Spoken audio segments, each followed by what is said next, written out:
Welcome to the Late Night with Chalky podcast. Friends and family, brothers and sisters. That's killing mosquitoes. Welcome to the Late Night with Chalky podcast. Woo! Take 2 with, dude, Hawaiian Surf royalty. Ledge. Yeah. You know, we've already had him on, but I'm going to run through the intro that we had because it just checks all the accomplishments that this guy has. So, Hawaiian Surf royalty. Have accomplishments? Right there. What, one of the most... Like, they got to hold me, like royalty, like hold me when I come in back That's home. it. Like can't carry, that don't touch the ground. Never touch the ground, only sand. One of the most recognizable surfers in and out of the water, part of the momentum generation. He's won every NSSA comp title, whatever, on tour for a decade. He's backdoor shootout winner. He's won, I don't know, he's rips. They're like, what? People are like, wait, I just know him from his YouTube. He's Yeah. a Beef TV guy, right? And So that's all they know. yeah, he's well known for Beast TV, shredding on catch surfs, and pretty much anything.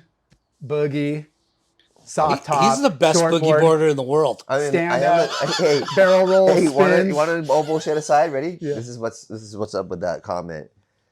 I'm actually the highest paid boogie boarder in the world. Absolutely 100%. Go check the facts. Oh, Yeah. that's so Go check the hilarious. facts right The now. most 360s, though, for sure, right? Yeah. I also, You hold Jamie that title? O'Brien right now was for years trying to break it, like actually trying to break it. Hasn't broken it, if I'm not mistaken. You could have to ask him, but he does a podcast, so maybe Yeah. I'll go on his podcast and see. But I'm pretty sure that he hasn't broken it. It was 14. Yeah. 14 I was spins. super dizzy. I challenge anybody to do that shit. I was so dizzy by the end of it. I was like, whoa, I'm going to throw up. We got to dig that one up. Well, he was also on the early trend of wave pools and was part of the founding group for the Palm Springs Surf Club. And we're excited to see where he's at now. But we welcome to the show the one and only Kalani Robb. In this day and age, 2025, I might not be the one and only. They might have cloned me. They- I might actually not be me. Let me see. Yep, he could be computerized over Yeah. here. He could be AI. Although you know me, so it might be me, Lardog. But Well, thanks for coming. It's been a while since we checked in. when was that? Like 21? I don't know. I don't want to. It was a long time ago. Back. I like to look ahead, Lyndon. I know. But that was probably the last time we had him on the show, though. Maybe. And 3 didn't years we do it ago. at my house? Yeah. We did at your house. Yeah. Yeah. It was fun. We're in That was- HB now. Yeah. Thank Board you, Riders Cafe. HB. Thanks you, Board Riders Cafe. We're gonna get into So, B. first off, let's thank our sponsors. There you Right. go. I like that. My sponsor! No, wait. Oh, We'll hold get on. there. Okay. All I'm right. super excited to announce Thank you to Earthpack, the my For all new your- sponsor. No, for you're not all my your new sponsor. Did they sponsor merchandising me? needs. It's They coming. sponsored me a bag. Dude, Scotia Industries. We're gonna get you hooked up with I some will use this Scotia for my gi. Industries. That thing stinks. This is actually good. Waterproof, will not stink. Yeah. Like this. Got that? A new sponsor that you kind of know about Let me see now. this. Yes, I Living thought, in Sunshine. I thought that you said wipe the fins off and clean the fins. No, that takes your fins off so it doesn't hurt your little paws. That's Yep. it. And then you can And brush damage your board. brush your hair after with a brush. Some I like foo this. wax. Late night with Choggy's signature foo wax. The ickiest, stickiest wax in the game. You know, you can't go. I'm not a foo guy because I'm not on tour anymore. If I were on tour, I would only use foo because this stuff is so sticky. Yeah. So It's like good. Too sticky. Yeah. But That's why you only need because to it's lose yours- a little bit. Because it's yours. Keep your car fresh smelling. I'm gonna try. I'm just gonna- Oh. Oh, Little makes sense. Makes sense. Thank you, Ola Kitchen, good. Mahe, the Brant, and Bro, I went to Sticks and Stones Sticks last and night. Stones. what are we thinking then? And I had a pastrami sandwich there. It's fucking so good. Wait, you guys Dude. got me sponsored by Roxy? Look. I've been waiting so long, Sonoy. I'm with you, girl. It's taking me forever. check this. $50. 50 Go eat bucks. some sushi, bro. some Mexico tacos, some insane What you know I like views to over here eat? at Pacific City. You know I like to eat. Wait, Yeah. what? Yeah. Sush? Yeah. And I went to Mahe's. Yeah. Malhays is in Seal. I've been here a lot of times actually. it's so good. Oh yeah. So good. Oh yeah. So Wait, hopefully- tiger shrimp. Hopefully you're Mahe's. Hey, Man, that's a blast from the we're past. here You guys know live me. I have been there. on the Late Night with Chalky podcast, and we want Mr. Bonsai Bowl Joel Bard to officially welcome his new team rider onto the team. Thank you. Yeah. there it is. Hey, I was telling the boys, I said, what? I'm on the team. I just ate one of those on the way over here before I came. I love it, dude. It's on, bro. I was telling them, man.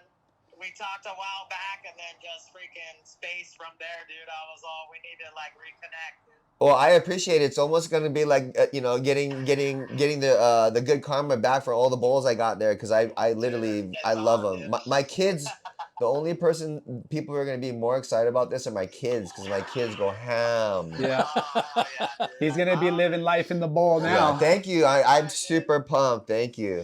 No worries, brother. Thanks, Joe Bard and Bonsai Bowls. All right, Joe. Thank you so much. Bonsai Bowl. You. Yeet. Live life in the bowl. Later. Bye. I've been on the show for 30 seconds and I already got my. I have honestly. You guys are sick. Hey, if you guys, anybody out there that's trying to make it, you saw all my accolades and all that. Nothing. Compares. Nothing. This is what it means right here. Yeah. This is when you get the accolades, the real one Yeah. right here. This is it. Well, when There's you tread money. so hard, you get sponsored. You can make all the money in the world, but what are you gonna buy it? Yeah. You're gonna buy a bonsai bowl. Oh, for sure. They're so good. Oh, I'm so, All right. I'm so pumped. Let's. So pumped. I know we've had you on already, but let's just start really quickly. Go over the beginning. It all started in Hawaii, but one thing we didn't, Far back. right? We didn't know at the time that I don't think we talked about, and I don't know if you want to talk about it, but being adopted. Oh yeah, I mean, oh shit. Oh shit. I'm frothing out on this thing. I'm like, it's like a Stole my 5 thunder. It's like a 5 Brush. and 1 over here. This thing's insane. I Sorry. like that thing. I like the leaf string. That's a real good effect. Yeah. The pink. Stop. Already. But yeah, last time definitely did not know I was adopted. I knew I was adopted, but I didn't know my biological family. Yeah, I shared a lot of it on my Instagram. It was pretty overwhelming, so I kind of was like, oh, in the beginning felt like not to share it because I thought, oh, a lot of the things I'm hearing are like, whoa, you sound pretty like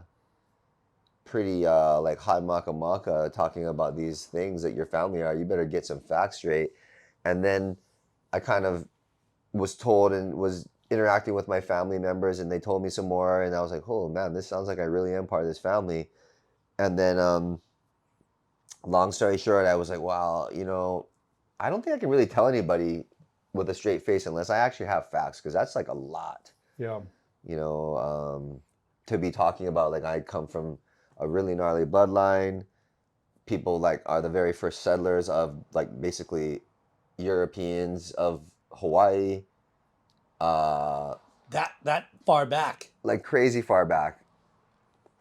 There's potential of me being able to, who I'm working with right now, Justine and Lizzie and a lady named Emma and like Greg and people who were doing things for my when we did that momentum generation thing, basically the same team that did the momentum generation is supporting right now getting that to come to life as another whole thing, like basically mimicking not momentum, but I have the same power to propel whatever it is to make it happen. Yeah. You got a good support team and people that That's are going to what I was back it and help you tell Maybe the do story like correctly. a documentary or Yeah. that's insane. And It should be. Well, I mean, look, it's not anything guaranteed yet. So, I mean, it's been. I've seen the sizzle already. We did the sizzle reel thing. We showed it to a few people, and yeah. So it is where That's I exciting. saw it. I was like, "Whoa, that's pretty nuts." I was like, "Okay, cool." Like, So when did you find out that you were adopted? I knew ever since I was really, really young. My parents that adopted me told me about it, so I was aware of it by just knowing the very youngest. And it was not hard. I mean, you guys know me from very, very young. It's not very hard to see. My dad's like, that adopted me was a 6'4". He was from Oceanside, California. He's like 6'4", American Indian, like background, big. Looked like Big dude. he looks like he would look like a Hell's Angel For sure. straight up, like, But- and he's big. I kind of thought there was resemblance. No? You know, I don't know. No, I mean, look, you could look back on anything I could show you. There's zero, really. I guess the Yeah. perception of maybe me sitting there and a human wanting to make it look that way. Yeah. I Yeah. can show you pictures of who I do belong to, and you'll go, "Oh shit, never mind." Yeah. Yeah. That's that tells a It's lot. like, Yeah, oh, for sure. shit. Like so, but look, and then my mother from Staten Island, New York, who adopted me. She's a straight up white girl, White, blonde. and she came, like I said, from Staten Island, New York. They were both military brats. Their families, both my grandfathers fought in the World War II together and stuff like that.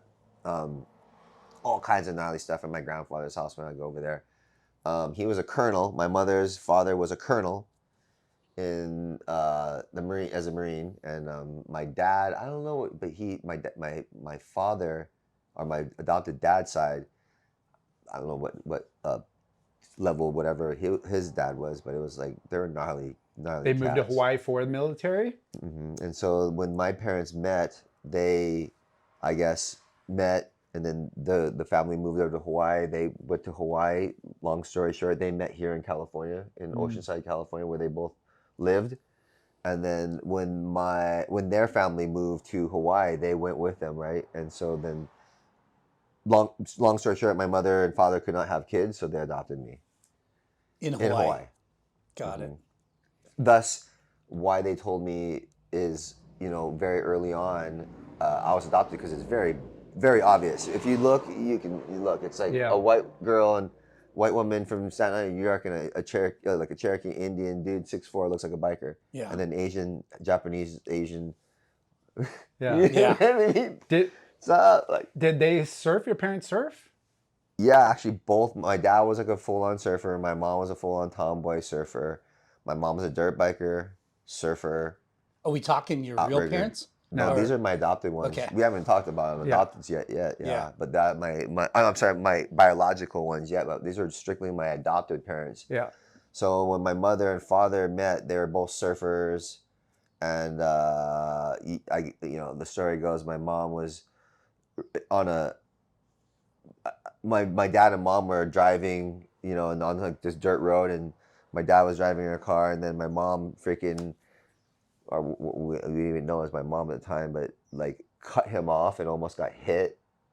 And my dad, like being who he is, which he's a really bad, actually aggro driver. He's like the full rage driver, terrible. Kind of like Lennon. Yeah, fucking Asian kind of shit. But anyway, like almost hit her, got out of the car and was like gonna fight her, and then pulled off her helmet, and it was my mom. And then they're like, "Oh, what's up, dog? You want to go for a date or whatever?" And then that was it. Then that was kind of their story. They met there in Oceanside, and anyway, so they were like surfers. Like what I would absolutely epitomize now that I lived here in California, the typical surfer, Yeah. like dudes, Yeah. and girl. Because to grow up in Hawaii and to surf, it's either you learn from a neighbor rat pack or your parents or a sibling, like there's some sort of how you get into surfing. So that's why I asked about your parents. Like they moved to Hawaii, then you figured it was either for military or for surf, or in this Both. case, both. Yeah, it was that, but no, it didn't have anything to do with surfing. It was Yeah. like something that it was military, absolutely military, because it was followed by what my grandparents were doing. And I've told this story many times. My dad and mom surfed, but my dad and mom didn't really teach me. When I became wanting to do it, was my babysitter, and her name was Michelle Nooner, which I've said a million times, and she was my babysitter, and I was like 7 years old. We lived in Ala Moana, right where Bowles is, and she wanted to date a guy. So she, like I said, so she was like, "Oh, convincing me to go surf," and I was like, "Nah, I like fishing.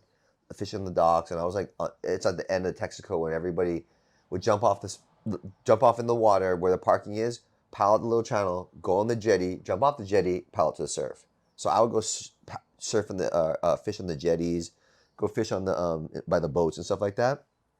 And so she wanted to meet this dude, and then she's like, But she had to work and watch you. no, then she's babysitting me. So she was like, hey, you want to go surfing? And I'm like, no, I want to go fishing. And she's like, hey, I'll tell you what, I'll put this mask on and you can go see the bigger fish and then see if maybe that's what you could go catch later on or something. I was like, oh, all right, that sounds good. So she got me out there. I remember I had a mask on or whatever. And I was like looking around and all this. And she's like, catch this wave. I'm like, huh? What? No. She like pushed me. I'm like, ah.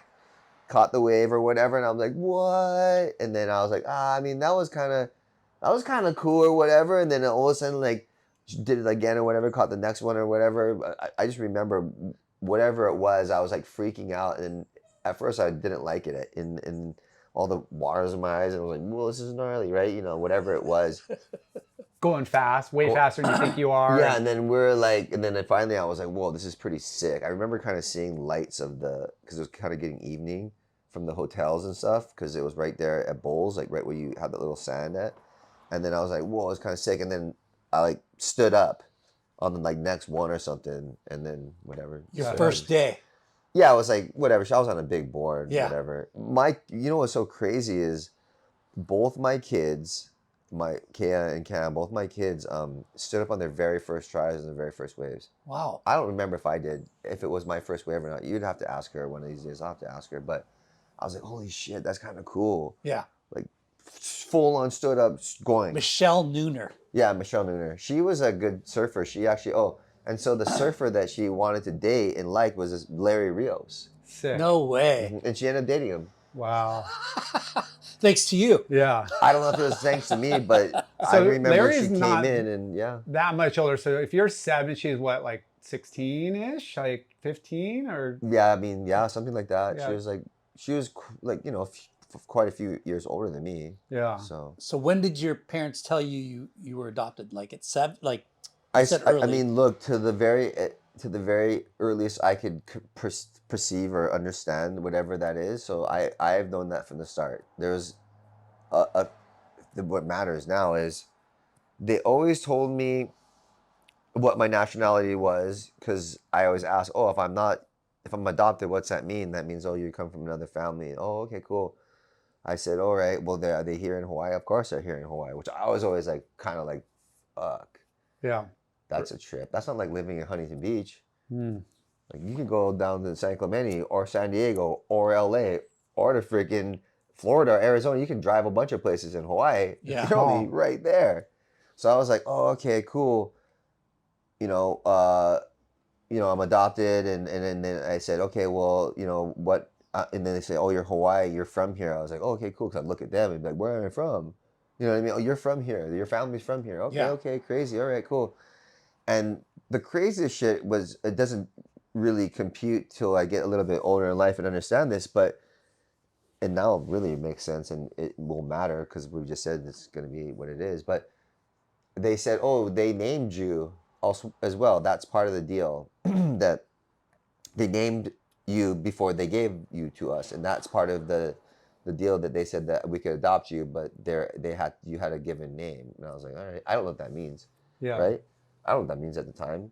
Given names and all that. Oh yeah, it's your birthright and all these things. So I was like, all right, whatever. You know what I mean? Yeah.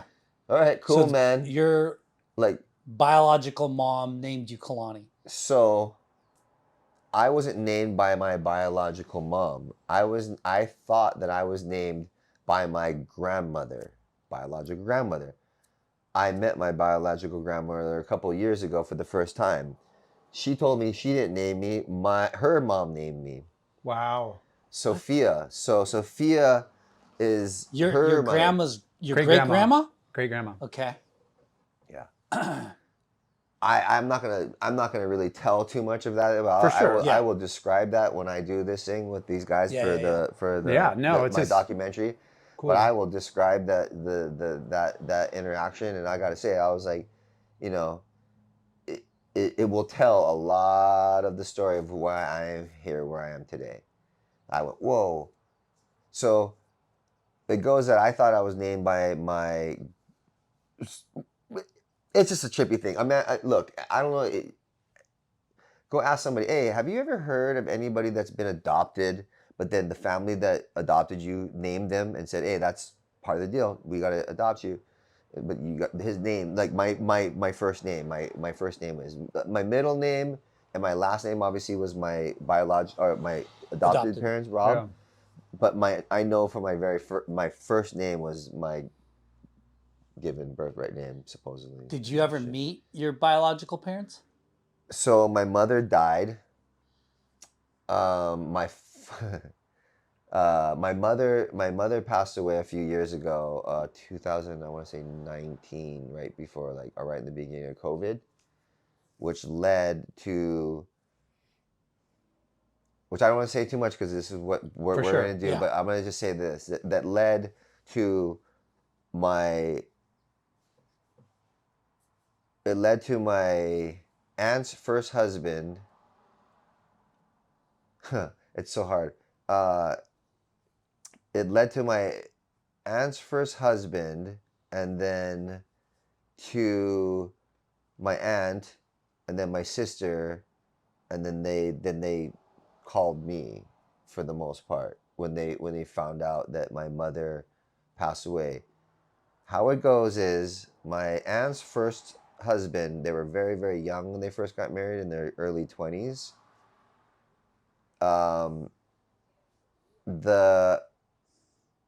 This is going to be hard. People are going to have to rewind and go, wait, what? My aunt's first husband, when they were teenagers, his dad, my aunt's husband, his dad was the doctor that delivered me. Wow. Small world. So I'm not going to go around too much of the things, but I'll give you the gist of it. So that's how that kind of worked out. There was something where my mother had a relationship and understood and went, oh, wow. And that doctor went, oh, I have an opportunity to adopt a kid. And then I got adopted. There's a lot of time in between the adoption time of when I got adopted and when I actually was like with them. There's a lot of, there's like time. There's months. There's time between that. I was like, oh, I discrepancies of where I was, who I was adopted with. Yeah. Was I here? Was I there? Where was I? Interesting. Yeah, where was I? Because I wasn't always with the adopted family for the time that they're saying. Well, we're gonna have to save all the intel and goodies when your stuff comes out. Well, here's the thing. I can tell you this much, so that when people see this, they go, "Oh man, that's going to be interesting. I'm going to check that out later on," and then they'll be able to say that, and then I'll come back and tell you, yeah. Remember how I was saying this? Yeah. I couldn't tell you that because that's going to be here, and that's the kind of the, ooh. Yeah. The goods. But yeah. It's super freaking interesting. I mean, look. The reason why I asked is because you over the years shared a couple things on Instagram, and it's gnarly, you know. It's gnarly. We can only guess how fucking traumatic that is, you know, and seeing you share stuff, it's like, holy shit, like this guy is this gnarly, you know. What you've done in surfing is so amazing, but you've come from like a trippy, almost like fucked up family. Well, It's overwhelming, dude. Yeah, I think a lot of people get, adopted. A lot of people give up babies, but when you have the life and the career you have, where you're such in a huge spotlight, and you're like, you know, you're from Hawaii, you're a celebrity surf, you know, like it makes the dynamic even more interesting because of they're watching from the outside, you know, knowing who you are. Some maybe know, some don't. Yeah. But, you know, it's just. Yeah. And it was interesting, the post that you did the other day with your uncles and stuff. And I'm like, fuck, those guys look like those guys. In different ways, right? Yeah. So I was like, it totally sparked, you know, that and wanting to ask you those questions. And a lot of people wait, or you have to be 18 when you become an adult, then you could go do your, if I want to go digging or not. Did you, you know, when you became an adult, did you do any looking, or you just kind of said it is what it is? I just said it is what it is. Yeah. I was like, always wanted to know, but kind of scared. Oh, for sure. You know, it's scary. Yeah. I truthfully, let's see, it happened like I've known like 3 years now of my family. I think 3, maybe 4 now, 3 years or something like that. And prior to, like a year before that, I was on a GoPro trip because I wrote for GoPro at the time, and I almost went to go get it because I was like, oh, you know what? Screw it, I'm home. I'm just gonna go down to like the Hawaii Health and department, and then get my adoption papers and my birth certificate thing. And I was like, oh shit, like this would be the time. Turns out I don't even do that. I just get it by the mail. But it was a process. It's like old school. You got to call them, like authenticate yourself. You got to actually mail things in, send it like already posted, paid for envelope for returning the stuff in, pay for a check that pays for the processing fee of that. Then you wait months for it to come back. It's crazy. It was old school shit. Yeah. Where I was like, Yeah. whoa. And I did it during COVID because I was like, fuck it, I got nothing else to do. Yeah. I became an ordained minister, and then I found out my. Who did you marry? No, I didn't get married. No. Who did? Yeah. I married Jamie O'Brien. Oh, I sick. married Ben Gravy, and I married my one of my really close good friends from home, Teddy, at home. My good friend Teddy, at home. So, I remember, now that you mentioned it, I remember the video of the Ben Gravy one. I don't remember the Jamie one, but yeah, I did Jamie's. His was more like at home, and Ben Gravy's was 250 people. It's like I want to say it. You'll have to ask Ben. That's nuts. Dude, I gotta say, man, I don't want to like. I'm just guessing. It was like they rented the whole floor of the Ritz-Carlton, if not 2 of them, the whole floor. in Hawaii. In the Ritz-Carlton in Philadelphia. Oh, I Philadelphia. flew in. People flew in. It was 250 people. It was at the Ritz. Nuts. And it was like the gnarliest, most like full like pictures, rehearsals. Flew in the day before. Like it was for legit. Legit, sweating my fucking ass off. Look, I was like, oh yeah, I'm gonna become a dairy minister. In my mind, I'm like, what's that movie? Meet the Fockers. Was that What's the his first name? one? Huh? Was that the first wedding? Yeah, dude.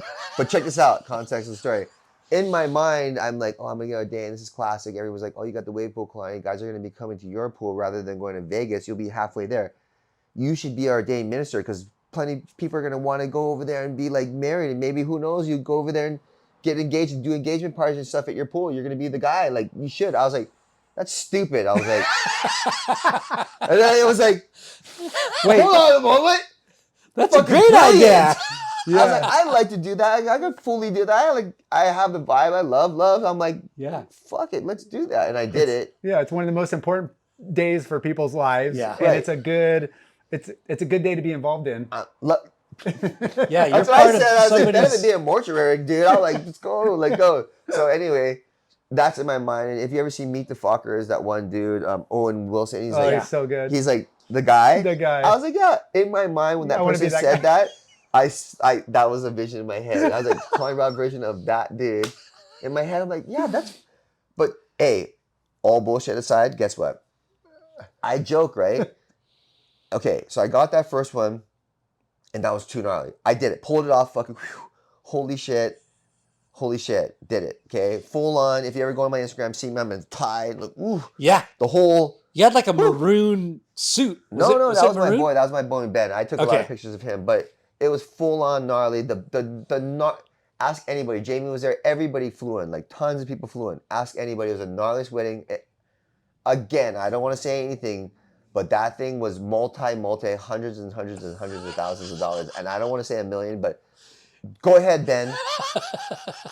Honestly, I don't know what this thing cost, but I have never been to a wedding like this, dude. 250 people, minimum $100 a head. At the Ritz-Carlton. Ritz. No, bro, it was, and Like- you choose your dinner, not. Yeah. But like, I'm just saying, There was like 3 choices, right, Ben? 2 Three- or 3, bro. the venue, 3 choices of the menu, meal. bro. Do you know what that is? I got married once upon a time. That's a big deal. That's a big deal. Chicken Yeah. or steak? You're like, come on, big chicken, big chicken. Big chicken. What was it? Big chicken. Lobster? Oh, lobster, Yeah. chicken, steak. all of the above. Who is this guy? Like, what the hell? It was gnarly. They Open did it bar? in style. Open bar. Oh, dude. Oh, Ritz damn. Carlton, dude. Yeah, that's Okay. add 2 zeros just for the 3 So zeros. in just my for mind, I'm like, oh, that guy. Okay, cool. And then Jamie's different.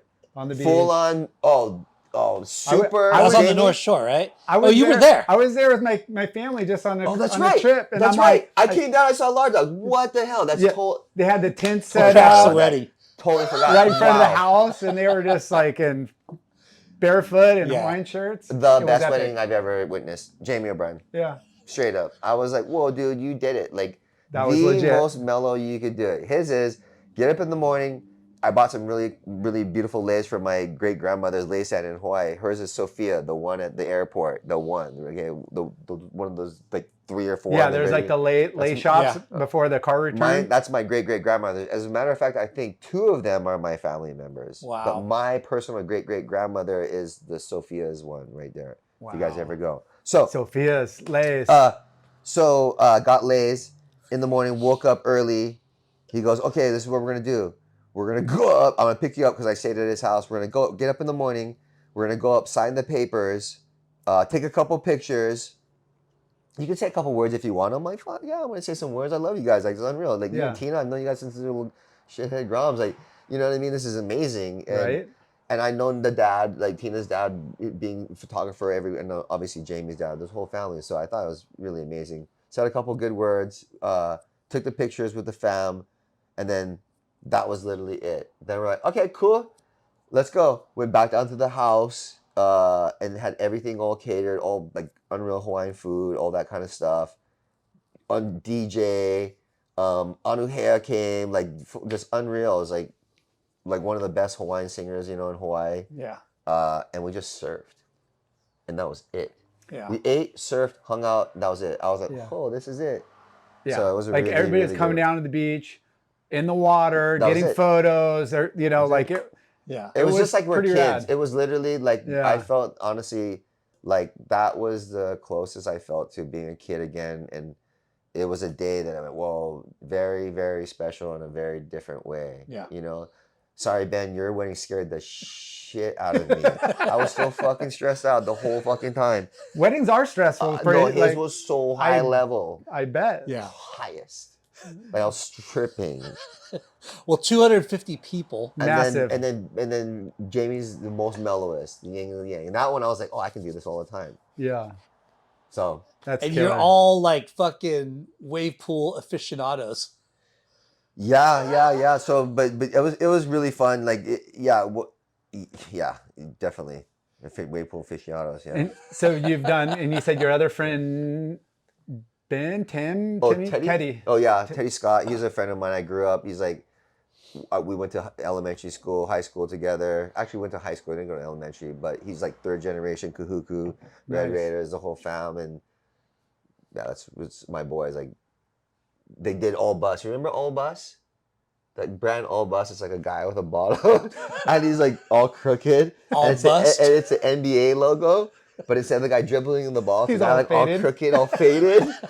And then All busted. it's called All Bus, but that was one of the logos. The other logo was the Bus logo. It was like different types of orange with the black and white logos. You're gonna have to be in Hawaii to know. Yeah. It was like the Bus, but we got All Bus. Like when you're all fucked up, you're All Bus. And I made the tagline. It's not because somebody ripped us off, or no, it wasn't my company. It was his company, but ripped him off, and I was all pissed. He's one of my best friends. And I was like, don't worry about it. It's not the name, it's the game. And so like we It's made not the that name, like it's the it's not the game. name, it's the game because they tried to steal his name. And we're like, fuck you guys, you can't steal a name and try to. And we're like, it's not the name anyway. It's a game. You can't be us. We're like young, but anyway, Good old times. that So was the guy. back to surfing, and Jay was saying how gnarly you were at amateur surfing. You won every NSSA contest there was, right? Yeah. I mean, I honestly, just so ridiculous, right? Like I think I won everything. The only thing I didn't win in all of surfing history was freaking the hot buttered contest, and Bo Emerton won. Oh, the Pro Junior? Hot butter. Remember, it was all gnarly because Kelly and Yeah. then Shano, and then there was like that hype. That was like the big hype. It was the U.S. Open, and then The OP Pro the Junior. OP Pro. I mean, yeah, it was OP Yeah. Pro and the OP Pro Junior. Yep. Was like the biggest. And Kelly Hot and Robb. Butter was And it was huge. that. Back it was then. like that. Yeah. Yeah. Those So are the you- two contests that you had to win. Yeah, you got to Yeah. show you got it over here, and then you got to show who's that? Teva Dexter, That is. Who's that about Dexter? Black Bear. Oh no! Wait, did I get sponsored again? Is that coffee? So, but yeah. So, anyway. Yeah. So that's the only thing you didn't win. The hot butter Well, contest. I won it. They gave it to Bo They Emerson. gave it to Bo Emerton. Oh shit! Straight up, bro. Let's go. Get the video. Everybody knows it. They're like, whoa, Bo won. They're like, ooh, okay, Bo. I was like, I'll see you on tour. He's one of my good friends. Yeah, of course. I love Bo Emerton. You can't hate the guy that, it's like he didn't. Maybe, Yeah, I think he was sponsored by Hot Butter. Yeah. I mean, let's go, bro. Like, don't. Hey, I'm never gonna hate on it. I am not Bobby Martinez, but I love that he went on the rant for us because I feel like that inside a lot of the times. That a lot of moments everybody did. That's why they appreciate him. For sure. But dude, bottom line, look, we all know it very much helps to grease the wheel when your sponsors are the one that pay for the event, that put it on. They pay the judges. They pay for everything. They're paying for it. You're their sparring partners, right? But also on the same time, look, we're in this ecosystem, right? I'm not going to cry about it. We're in this ecosystem. We're all getting paid to have a whole lot of fun. Yeah. Just don't cry about it. Noah Budrill straight up told me, he's like, hey, he's like, it's not a sprint, it's a marathon. And Noah Budrill is like one of my inspirations since I was young because I grew up on the North Shore. Noah Budrill is from the North Shore. Yeah. He comes from here, but Noah's a G. Yeah. OG. Noah Budrill, Yeah. G, right? Dated all the bodyguard models. Dude, he was HB. Like, dude, that guy was a man. He used to bring that vibe back to Hawaii. And North Shore is like, I was like a kid going, oh, I'm being a pro surfer. They're like, oh, you. Anyway, Noah, legend. He was gnarly. He's a fucking legend. Anyway, he goes, oh, it's not a sprint, it's not a sprint, it's a marathon. And he goes, that's why the whole tour, you don't do that. You know what I mean? You got to fucking do that. Gotta stay in the headspace. And then he also said, he goes, well, I'm kind of over it. He goes, well, he goes, if you don't fucking like it, don't do it. Don't complain about it though if you're gonna do it. Either do it or you don't do it. Don't sit on tour and complain about that shit. Look at all the good things that come with it. If you don't like it, then fucking go get fucking plenty of ditch diggers too. And I was like, oh shit, you know what I mean? All right, cool. And then what I had though was like obviously a little bit, because I was like, F you, I'm out. I'm done with this tour shit. I'm done getting judged. Hey, that's cool. I get the system. Every time somebody's sponsored by the tour, they get their world title. It's like, okay, I got it. I got to be sponsored by X to get world title. Go do the analytics. Right on, cool. Not that type. But I said, oh, I'm not going to be freaking out like Bobby, even though I feel that way, truly. But I'm going to go, I'm not going to, I don't altogether feel that way because I also maturely feel like, I get it. Yeah. I'm not going to like, I appreciate that. That's thug. I like Bobby. Yeah. Bro. Yeah. Love that. That's For part sure. of He's surfing. raw and you want, and, I like that too. Any sport needs guys like that. Needs that too. To challenge the status quo and to be able to like make changes and evolve the sport. So I respect Somebody's got to take that. the fucking. Kelly's there. He's our man. He got that. Michael Yeah. Jordan. Here you go. He's the man. So there's enough. We got a little percentage of bad boy stuff. Yeah. I like Bobby. So mine's in between, right? Mine's in between of like, I understand that, but I also want, to make money. And I also know that I'm part of this ecosystem. I don't want to bite the hand that feeds me. But I also go, I'm going to play, these mosquitoes. I'm going to go play this game because I don't like this game.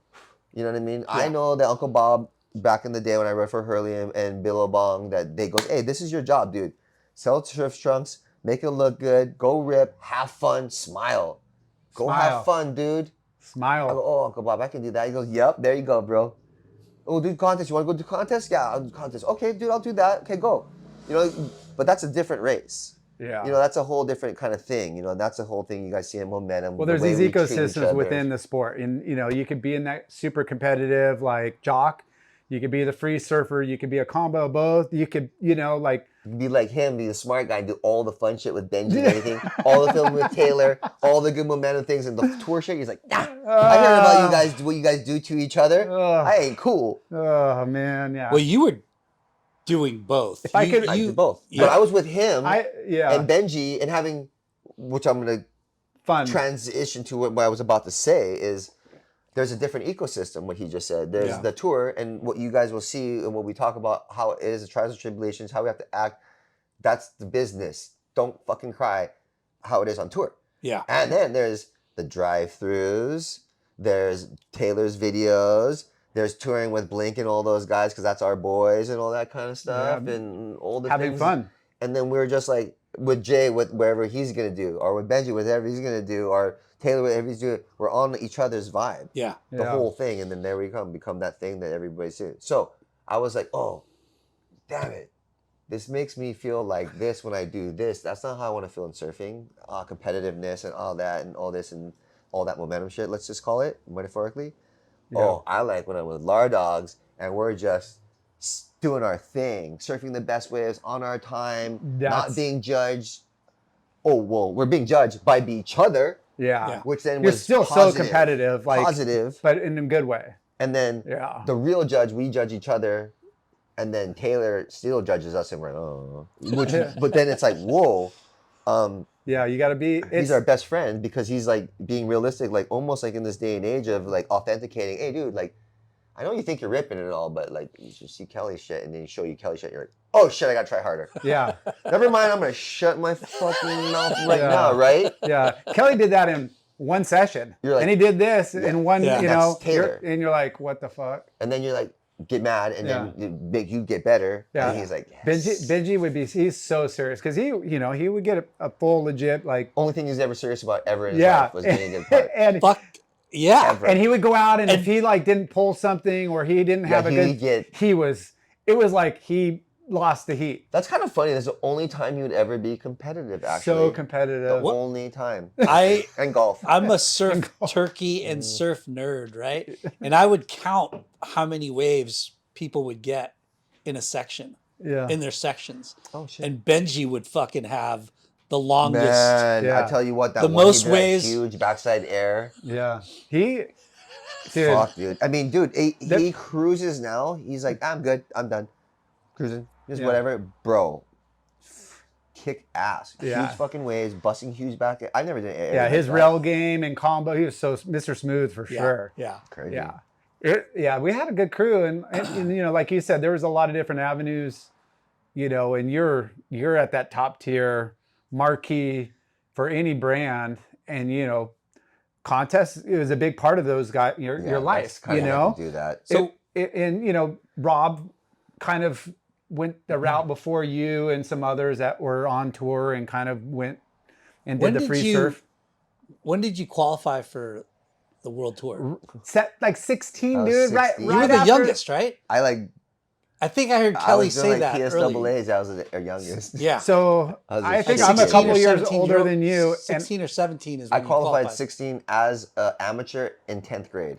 yeah, So, boys, any of you guys that want to go do your thing and get your coaches and all that jazz and this and that and money Fucking- and all this and uncles over here going, okay, cool. Well, I was in 10th grade. I was 16 years old. I couldn't accept money the whole first year on tour because I was like, I want to kick ass on these guys and not be a pro and just see how they feel about that. Didn't like that. no, I got rookie of the Dominated. year my first year or whatever, so let's go. yeah, But legit.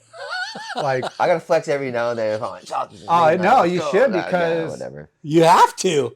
So I just like this flex because look, I see a lot of people, parents, for sure. pressuring their kids and then doing all this stuff and me going, oh my goodness gracious. Yeah, And then I see all these coaches getting paid. I live in San Clemente, California, but I see the most richest coaches doing all this kind of stuff and me going, oh, I look at them and I go, I see, cool, yeah. I'm not saying nothing about nobody, but I'm the ultimate guy. How are you going to teach my favorite part? How are you going to teach something you don't know how to do? You're going to go to, I see guys getting make all kinds of money over here teaching stuff that I'm like, bro, I'm the youngest one of the pedigree of the prodigy of what you guys want. yeah. And I walk past all these coaches, I go like this, and they're like, who's that? And I'm like, I don't know either. I don't know who I am either, bro. And then they're like, I don't know, surf the NSSA Nationals. And like, oh, that dude right there, you said, who's that? He won everything, all, and your age and the age above every year because he was Yeah. over there. you just got to make a shirt instead of surfers suck, best bodyboarder or boogie boarder. in the Yeah, no, world. it's the best because my company now, they are like, we don't give a shit about that shit. Yeah. That shit. Hardboard. Go have fun. Yo, that's what's been my best success and my most fun in my entire career. I've had the most fun with you guys too. No, but Yeah. as far as a life, There's no after- way I should be yeah. having this much fun Yeah. at my No, age. you should, and we're I so should. stoked you are But- because So- you deserve it. Fun. Going Catch back- Surf has done it. That's what has really helped me a lot. You did you go on tour at 16 then? No, he did the PS. He qualified on the Bud PSAA or whatever the So tour was. 17 No. is when. I was on tour. I don't know how to do this. I think I was. I want to say I was 16. Okay. And then I wasn't old enough to rent a car for years. who did you travel with? Pat O'Connell. Nice. And these guys too, in between. But I had to be chaperoned by Pat O'Connell Yeah. in the very beginning. And That who had to, did you help ride for? me. Billabong or No, Rusty. it was Rusty? So I rode for Billabong, Uncle Bob guys, and then Locomotion, and Oakley, and those like that. And then I was with Brian Taylor. It was me, Rob Machado, Kelly Slater under Brian's thing as an agent. And then it was the thing then to be under one label back then, Yeah. right? Big deal. Quicksilver. It was like, holy shit, Kelly Slater got paid by one person? What? Right? Remember? Yeah, It was went like, from oh my God. you're 80s God. Billboard to like Quicksilver's One like dude. one logo, the rest got to be Yeah. on the bottom half. And so I came from that pedigree because that was my, he was grooming me to be the next Kelly, right? So I had only RDOT. And Yeah. so what come with that, and RDOT, man, took the best care of me. I mean, look, I Fuck had yeah. Pat and all the guys around the world. I went to Brazil a lot in the beginning, qualifying. I was gnarly. And then all the Brazilians took care of me big time because Rusty had a big following over there. And then, so crazy enough, right? I tell all these stories and everybody's like, oh, like this and that. But I spent so much of our lives in Brazil when we were younger. Dude, they had so many contests in South America. It was nuts. In Japan, nuts. And it's a difficult wave, Yeah. very, very difficult Quick. to surf there. That's why these Brazilians are so damn good. But Yeah. and then it It's was like here. Florida. It was here. It was here in PSAA. So Yeah. I literally qualified because of Brazil and California back then. And so I was young. I was 16. So I don't know. You'd have to. I think it was 91. They switched from the top, top 16, to Of the with the PSA trials too? to the top 44. I think it was in him, Taylor, Pat, Rob, Beshin, dude, Chris. There was 10 dudes that all qualified Yeah. off I was so- that same year or two, within 2 years. They all. I was in the mecca of, look, it doesn't matter who it Yeah. was really, honestly, because I'm in the era of fucking Kelly Slater. Yeah. So let's be real, everybody was fighting for crazy second place. And yes, sure we get a couple in on him, but until guys like Andy steamrolled him when he came through with a whole new way Yeah. and attitude of anything. And also powers that be, Kelly with his father, Andy came in, he had the right sponsors at the time too. Andy, and look, on top of it too, of course, for Andy. Andy, dude. There Andy. was perfect precision Kelly Slater, and there was, I'll fucking run through a goddamn wall, and your style means nothing to me. Yeah. And what? How do you, what? That's Andy. So, right, it was very cool. Very. I'll drop in on any quadruple up, fucking Anything, take a lip. Yeah, and I'll floater any big top of big barrel. Yeah. I'll hit any closeout. He was fucking raw and was the craziest, crazy. yeah. Everybody knows how. If you look at him, you're Yeah. like, that guy was nuts. Yeah, so that time, I mean, for that time and doing all that competitive stuff, it was, it was a crazy time. Everybody was so damn good that I kind of knew, and I'm younger than these dudes. I'm 5 years younger than Kelly and Rob and those guys, but everybody assumed that was their age, sort of, Yeah. because I'm with them. But I'm the young bro. I'm just hanging on to hey, look, where you guys going? Oh, you guys are gonna go out to drink? Cool. I'll see you guys after. I can't get in anywhere. I'm too young. You know what I Yeah. mean? All those momentum shit. I had to sneak into that shit, dude. I had to sneak in. It was drinking and shit in there. I had to sneak in. All that shit's glamorous and stuff now, but I was damn, I was real deal, dude. I was at the end of the night, I was I'm gonna get kicked out. How? Because Because I'm like, finally, I'm gonna go stage dive. Wee! And they just grab me like, you're fucking out of here, kid. How'd you get in here? Yeah. I'm like, Benji in the back door. And you know how good he looks now, but he looked like a freaking mini Way Grom. younger, yeah. He I looked was like a so mini young, Grom. dude. I mean, was we like, all did, oh, but man. like you were Mini. mini Grom. Yeah, I was very mini young. But you know, And how long did you do the tour for? 10 years, I think I was on it from the very beginning to the end, 12 years. 12. Fuck. And I never did the fall off thing and get back on. I was just on. Yeah. I had some things. I broke my wrist, dirt biking. I had broken my wrist twice. But 1 year really made the difference when I almost fell off the tour because I broke it real bad. Didn't you surf with it at the shootout? Uh-huh. Yeah. Like Yeah. with the cast? Yeah. Yeah. Fucking. I was supposed to get my cast off like a month later. And then Rob Garcia just got the song. We sawed that bad boy off. And then he was like, I was like, oh shit, what if... I'm like, this doesn't feel so good. I don't feel so solid. He's like, I got an idea. I'm like, okay, what are you gonna do? We cut Kainoa McGee's bodyboard. We cut the thing with the saw, okay? And we put a big piece of his boogie board, which is that kind of I've always been right there, in the front of the thing to hold it, and a big piece on the top, so if it hit it, it hopefully wouldn't break it. And then Rob Garcia taped my hand with duct tape, so it was like a boxer. So it was like felt pretty good. And you could get up and had the Only problem Barely. is, you remember how big the shootout was that year? fucking pumping. Fucking huge. Hopefully you guys can get footage of that. Go Yeah. show that one, like one of the ones I like dropped in, and like the big double up one that I was like, go try to find a wave like that nowadays. Almost it's like Yeah. Shane's one that came in that he got that super gnarly one. It but was huge. It kind of reminded me of Rizal's wave. Yeah, it was a That one Rizal wave. It I was thought a- I was gonna die like Rizal because remember his turned inside out. very like crazy double It was up a backdoor swell. shootout. Yeah. One of the ones that you see, like it was one of my big scoring waves that I caught a big one. When I looked at it, I went, "Oh, I'm gonna fucking die on this thing." It was so big, and the thing missed second reef. So the thing's like, ha ha ha ha ha, and as you see it, I watched plenty of people, and I was like, "Am I tripping or what?" Like that thing looked like I'm kind of dropping in the thing for a long time, and the thing's like kicking. It's not doing the second reef roll, and then on the first reef. But that thing is doing All that energy kick all on in first. one. So it's kind of weird looking. And then I remember when I looked at it, I was like, whoa, this thing is super big and it's super shallow. And I go, oh, this is not going to be good, man. Because I saw a lot of sand. I go, oh, I hope I can get out of this thing before the sand. But I was like, I'm not going to get out of this thing. But I was like, fuck it. And what was really crazy is Noah Johnson was in my heat. And I remember prior to that, he took the wave before mine. It was a pretty gnarly one. And I was like, oh, I idolize these guys. You know what I mean? Yeah. I'm like, I want to, and we come from cheese. So I was like, oh, I want to, and I'm like, I want to prove myself. You know what I mean? I want to be like one of the boys. And I'm not like supercharger guy. I'm not like known as like the super duper charger guy. I'll hook it up with the boys. Like I'm not like scared of it. But that was one of the moments where I remember seeing Noah and like going, oh, that's bonk. Like, and all the boys on the beach. And you're not getting judged in the respect I wanted that I didn't. I honestly wasn't meant for the WCT tour at the time because I don't think I had a lot of respect for the judges because I didn't think they respected me.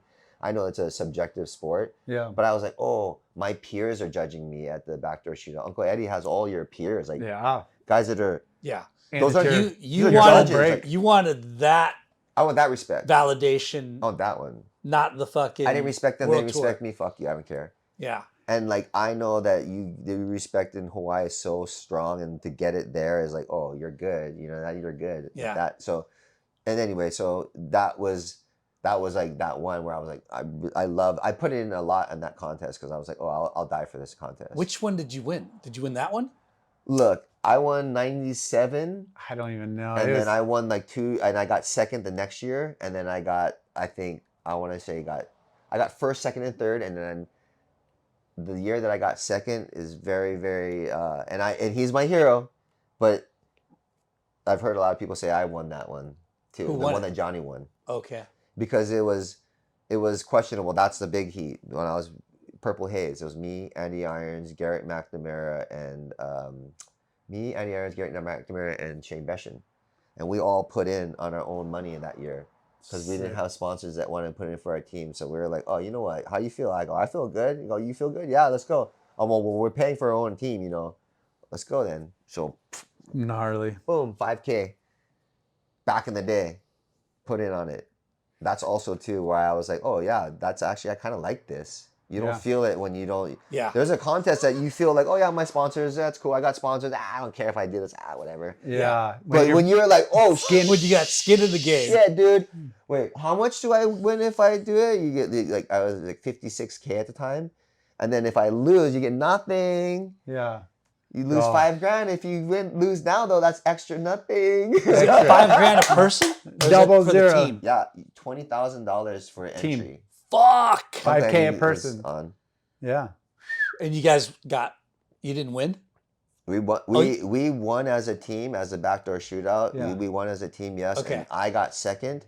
Johnny Boy got first.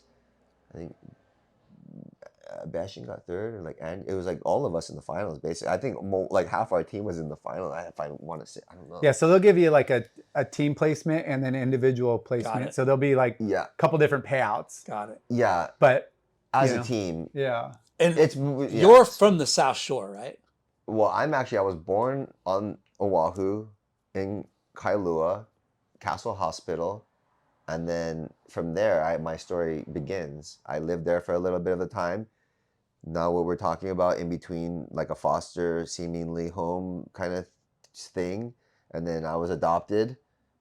We don't know what date was true or not. Because I was not adopted right away from here to there. I spent months somewhere else. So we're finding that out, where that is now, where I was and who I was with.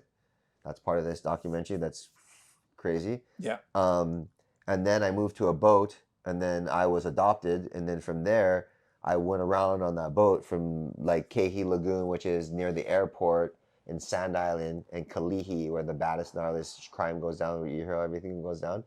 And then my boat moved with my parents to Ala Moana, which we were in Texaco at the very, very end, where people would gas their Fill up. boats up and do all this kind of stuff, which then kind of became the very, very beginnings of who I was starting to be, which is very interesting because I was a fisherman.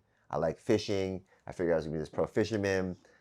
My babysitter was trying to get me into surfing at the time. I was like, my mother's trying to get me into outrigger paddling for a Nui Nui, which became like the legendary Napoleon family, Aaron and Darren Napoleon.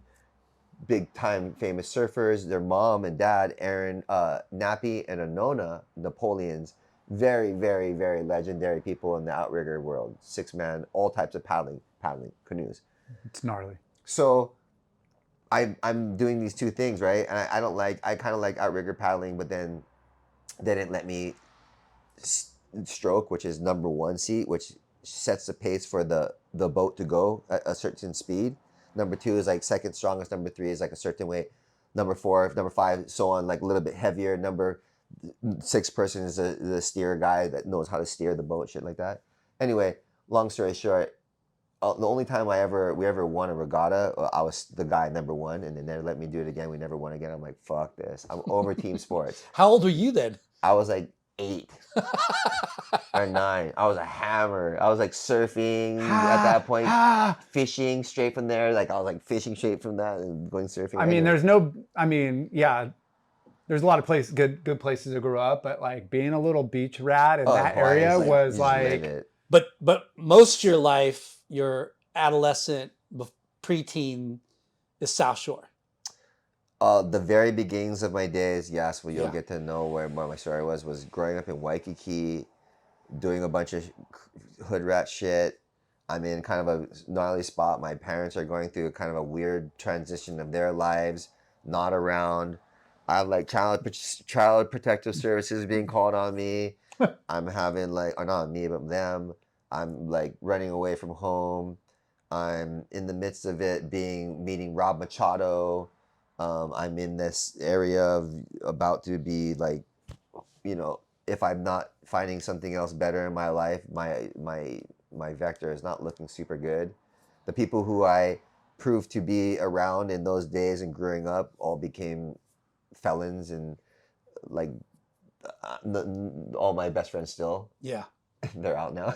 yeah. So it's like, it's kind of like, oh, Kalani Robb. Like I remember when the Momentum thing came out, and I said something. Oh yeah, I mentioned like, oh, if I wasn't for these dudes, I'd be in jail. And I remember Taylor Knox coming over and being like, what are you talking about? And then Rob Machado looking at him like, bro, you have no idea, dude. And then Taylor going, wait, what? Yeah. And I go, oh yeah, when I found this guy, he was like, yeah, he's probably gonna go to jail because I was like bad. I was like I don't look it because I was like this kind of like not. I don't look like that type. No. I don't want to say it, but I'm not like No, the but type you're look kind of different. But you're than guilty me. with Yeah. association, and you're hanging out with the wrong crew. I stick out like a sore Surfing thumb. saved your life, though. Definitely, Rob and those guys, and just the divine intervention of that becoming whatever that is in my life. That is. I now. remember you telling us the story of them on vacation. Yeah. And you and your friends paddled up and said, "I want." Well, we saw me that we saw leash, give him, me and that. we were like, "Get the fuck out of here!" Kind of at first, because you're a kid our age. We were like, "Oh, we get to punk somebody our age." Yeah. Fuck you! Like we see the older guys punk guys. We're gonna punk this guy. I'm But gonna he come was by We're your. just ripping, and you were like- ignorant little shit Yeah. kids, Hawaiians, and like, wow.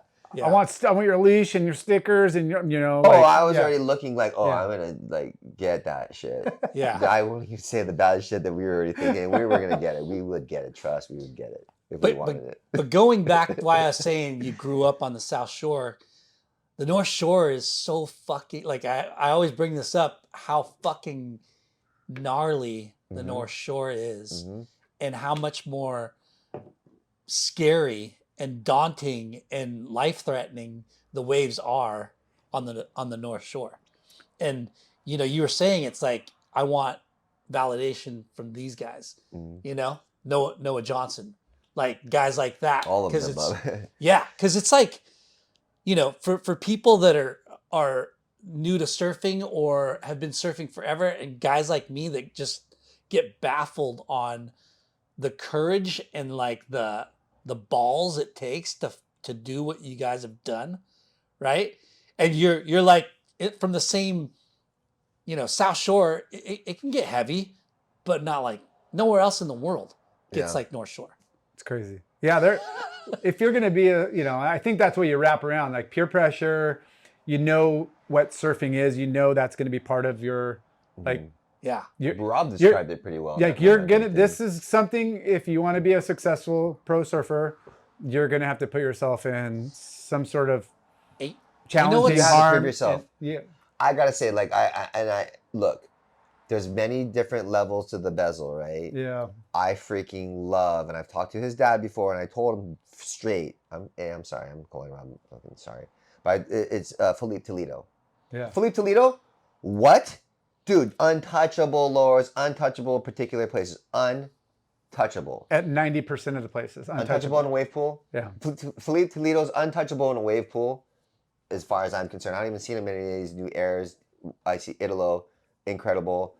Gabriel Mendino, incredible. All these guys. I haven't seen that guy do anything yet in wave pools. That guy's untouchable, okay? But, look, he's won a couple world titles. I don't know, won a world title. But his world title, it will not be ever respected as much as a guy like John or Kelly Slater that does it on a stage that we want to see, that you said how you feel. Yeah. Unless you make us feel like, you're brave or all that, then you're only a very one-dimensional world champion. No disrespect, because I love Felipe Toledo, but Me too. You just can't get it. I understood that. So if I was never a world champ, so I can't talk shit, right? So, but for me, I know I didn't want to chase that. I got it. I had a whole lot of pressure as a young kid, as you can imagine. I was the next Kelly Slater. I was like, bruh, what else do I need then? I got the respect and admiration of what I wanted. I'm a weird sort. That's what I really wanted in my heart. So I felt like, when I got that, I was like, I don't need these judges' fucking admiration anymore. Yeah. I'm gonna go cruise with the guys that keep telling me, like, I suck. Not you assholes, because you actually consider, like, you make my salary go down and my reputation go down, actually, and I don't respect you. I respect these guys. Yeah. And then in the fruition of it, what it became in the end is these videos that nobody would have said, or we were like so rebels back then. But that's like, wow, look at it now. Yeah. If you had the best, or one of the highlighted sections in Taylor's movies, it's like winning a world title. Like, but nobody knew that then. Yeah, no, you just wanted to put out a good part, but it was talked about. Like, okay, like Kelly's got the in section every time. It was like about us first. It was about us first. That's why. Yeah. you wouldn't hear it in the judges, but then you're like, oh, why you judges like these surfers? Because you watch these videos and you get influenced by it, right? Yeah. Before I want to get back to you guys and that era that you grew up in, but the Felipe Toledo thing, there's an asterisk to his world title, right? Yep. I think he fucking rips. I think he he's a deserves to win the world hard. title, but it's just crazy that year that Katie Simmers won, Yeah. and then she said, you know, pipelines for the girls, Yeah. is the most kind of humiliating thing to hear. Right. You know what I mean? Like, yeah. for me, it's like, fuck, this chick charges, Yeah. and she fucking, Yeah. you know, Mhm. and the world champion quit on that same contest, Yeah. which was a bummer. Mhm. But don't want to, you know, make him feel too bad. But dude, It is what it is. it is what it is. It's not. It It's is not a what it is. secret. It's That's been talked about. I'm just. Yeah. I'm a surfer. I am who I am. I go through the same scrutiny. What's up? Yeah. Not everybody goes through I this. can scrutiny. handle what? Like I ain't fucking. Well, You know what I mean? I did what I do. yeah. Okay, Make my But bed. everybody's max out like what you're comfortable in. If you could just charge way harder than everybody else, like on tour, like it means something. But Fuck. without the Triple Crown, and You not can't- just it doesn't pipe, show, not yeah. just ending on pipe, but it's like that is surf culture. That is Yeah, surf yeah, yeah. history. That is how it's been. That's how it should be a part. Like we need it back. Hey man, even like I gotta say that the way that they have done it, where you're like halfway on, halfway off, that doesn't. You guys have blown it. terrible. They have blown it so bad by the Terrible. like making it easier. I know how it is. I ain't gonna say nobody's names, but the people who changed that made it easier for them to stay on tour longer. What's up? Yeah. Easily. Sorry. Yeah. Those people who changed the rules changed it for people who were less than so they could stay on. Because the guys who were really good didn't need to change the rules. It was good how it was. It made people work hard. It was really fucking hard. And anybody wants to say it was easier then they're bullshitting. It was way harder then. Yeah. There was way more pressure. There was way more prestige. There was Yeah. way more of all the things that's what we watch sports for. Now it's less pressure, less prestige. I mean, Bro, why do I even watch this and shit? I brought this up a Like, ton. what? I rode for Quicksilver, and they were fucking, just like most of the big sponsors, they were fucking gnarly. You know, if you don't fucking, if you don't fucking rock and roll, don't fucking come. they had that mentality. And I'd be like, hey, you know, it's Christmas break, high school, spring, whatever. You know, I want to go to Hawaii. And then it's like first winter, and they're like, we got eyes and ears, and everybody's there. And if you're not fucking charging, or you're not out there, like You're you could just rip that sticker off your board. Hear that, Groms? Like you are fucking done. It's true. And it was like, not that you didn't want to, you know, you had the peers and the pressure, but it was like, And then Sean Briley's your guy. how bad do you want to be a pro? How like, bad do you want to be a pro surfer? Yeah. Like That's That's it. The That's it. I'll While we were I'll tell you a talking good Noah about- Johnson story or two, Right. hanging out with that guy. while we were talking about the North Shore thing, the new school. Remember that famous photo yeah. of you guys sitting on Yeah. the hood of the rusted old car, and it said new school. I Like, said old school. did it say old school? Okay, Yeah. but the It was- caption said it was new the new school. school. It was Yeah. a new school. Yeah. Yeah. It- you know, it's- I mean, how fucking. Too bad you weren't in the picture, Lar. But No. that photo. yeah, it's because you just weren't there. You fucked that up, didn't you? I was fucking blowing it out. I don't know where where was you that? were. I don't know. But He was that there, but he wasn't photo there. with the people Yeah. in that photo was so like when you really think about what that photo represents and knew. in We the knew era, it though at the time. Actually, we were a bunch of wise ass fucking motherfuckers. We Taking were like, over. We knew it. Yeah, There's Every always, single one of us, go look at our faces. Look at our faces in the photos. Look at any of us that were fucking around. yeah. Everyone, just look at them. We're all like, It was a different up? time in the industry. It was a Totally. new school generation, Yeah. and it was a really tight group. yeah. You know, it's not like, oh, a guy from Australia here, there. It was like that group was Brock and bros. and Chester were in that picture too. I don't know if Brock was. But Chester was for sure, right? Maybe Brock Cody was. Graham, Chester Brock, Chester, those guys was. Clark were Little. Clark, like for sure. Like there was a group of Andre Botha, those are the guys that went to the Gnarly. White Mesa shore break and then took to Keiki. Cool. I almost drowned there too. Just going out and trying to catch some short swimming. Yeah, no good idea. Fucking idiot. Yeah. So what? We're jumping around all over the place. You but, are. You're fine. I'm But- random. I don't give a shit. But the whole soft Like top Ike's? fucking boogie boarding thing, like catch surf, like what? How did that all? I'm so glad you asked. So Everybody said that I was going to ruin my career. Everybody said, "What are you doing?" Everybody said, "Oh, that's such a lame company, and that's for kooks, right?" And I said, "Whoa, I get it." Okay, I looked at it, but I heard what people said that were of a certain mind, right, and a certain mind and outlook on surfing, and I've always been different. And I said, you know what? I said, I get it. I said, I kind of agree with you, but I said, in my mind, I see something. I see something that I have fun with. I see something that I can do. I see something that kids can do. I see something that makes me happy. And I said, oh, that's kind of kooky. But I said, watch this. I can do some fucking sick shit on this thing. And it entertains the shit out of people. Yeah.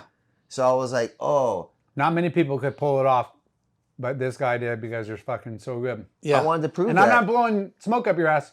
You're really fucking talented at whatever you're going to do. But the combination of, I'm going to do something that's fun. So it's who au- was it's on it au- first? Who was on the soft top thing first? Was it you? Was it It was a guy named Johnny Redman. okay? And he was in this ad of a bunch of butts and his face and like the old Oakleys and like corny, making look like a joke. Yeah. Like it's supposed to look like a joke. Over exaggeration. Like Reef Brazil / like Oakley, like just dorky. Johnny Redmond. Dorky. Yeah. And then there's me. Yeah. And then there's Jamie. Simultaneously, kind of me and Jamie came at the same time Okay. for the most part because we were all getting into it. And this is pre-COVID, right?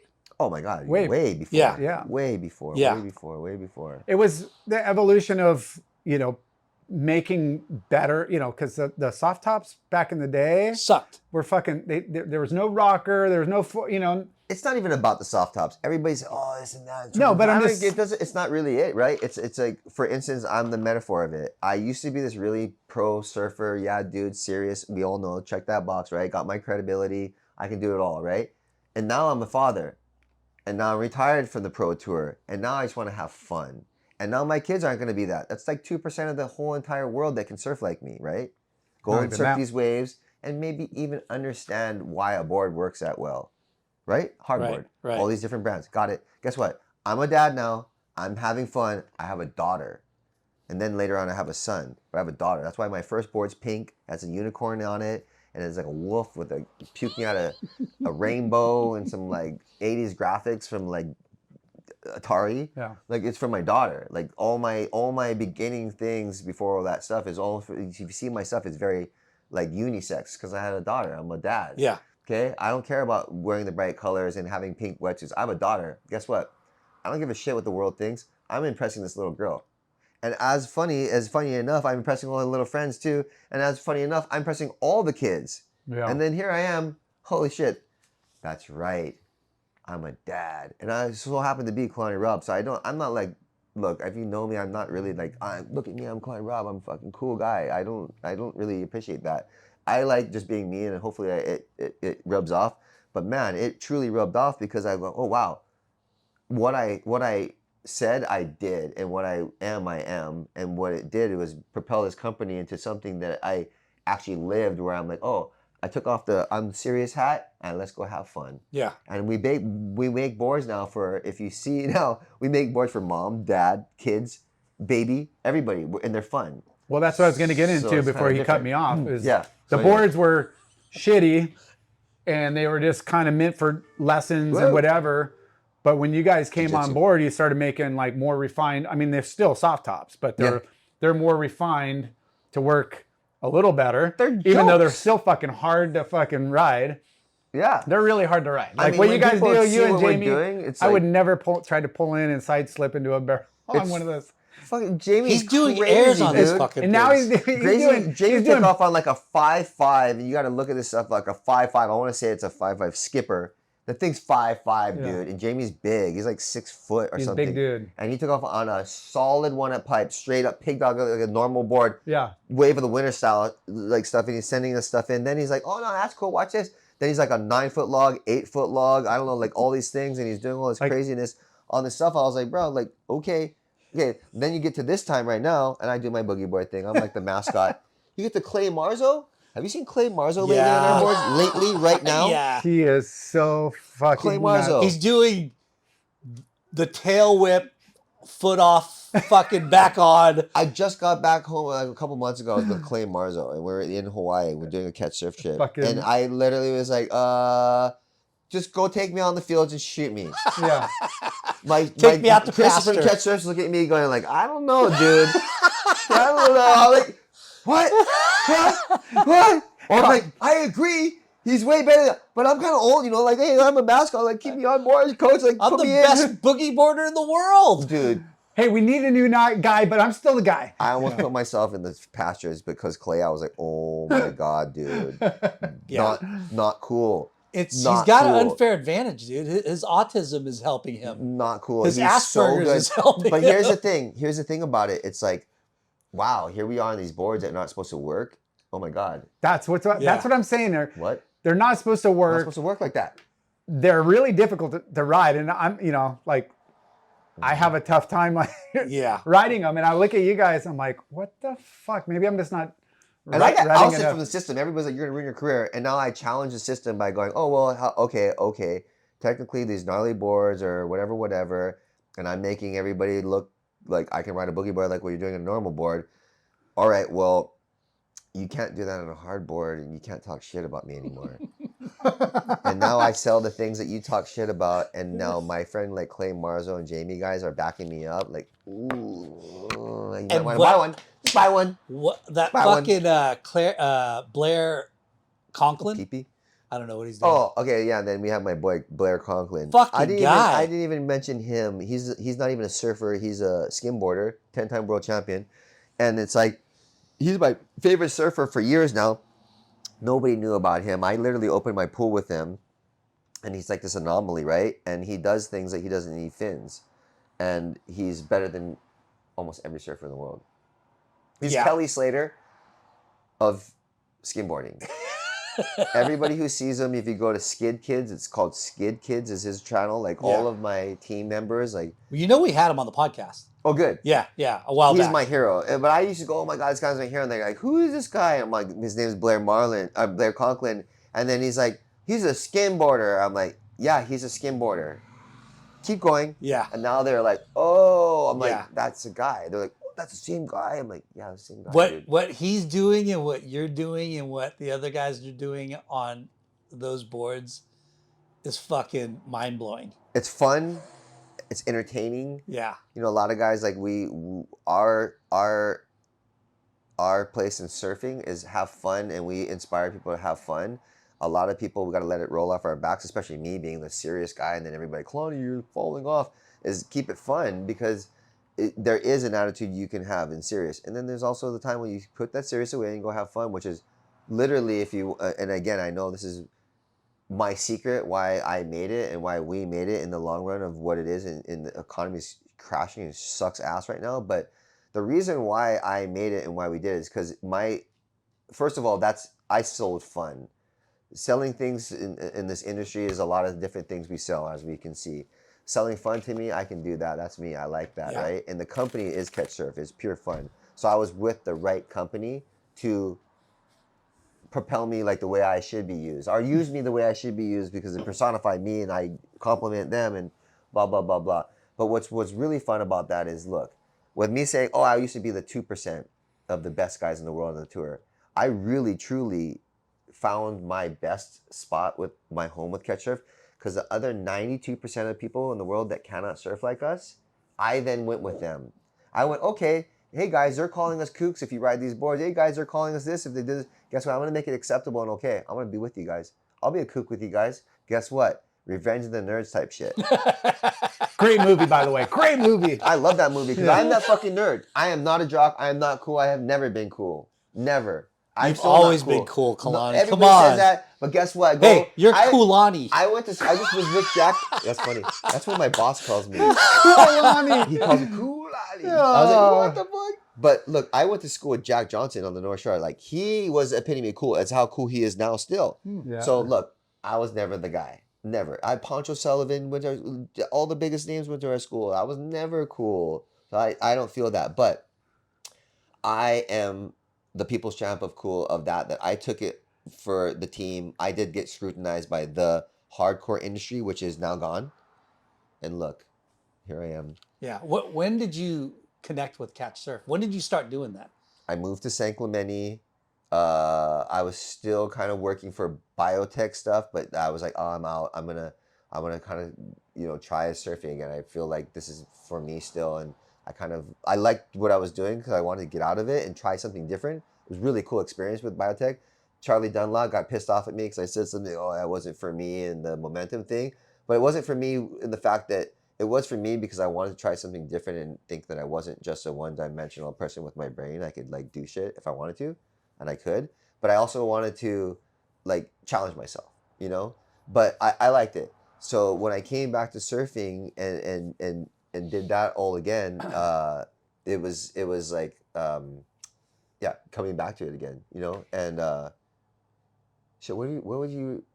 I mentioned Charlie and totally spaced what I was saying. So, like, you went to the biotech, but like when Catch Surf, the year that sorry. kind of came. Moved to San thinking of Clemente. Charlie right now. I he's a good friend of mine. I was just thinking I went into a whole nother tangent, but yeah. So then I went, got out of that, and I went back to surfing.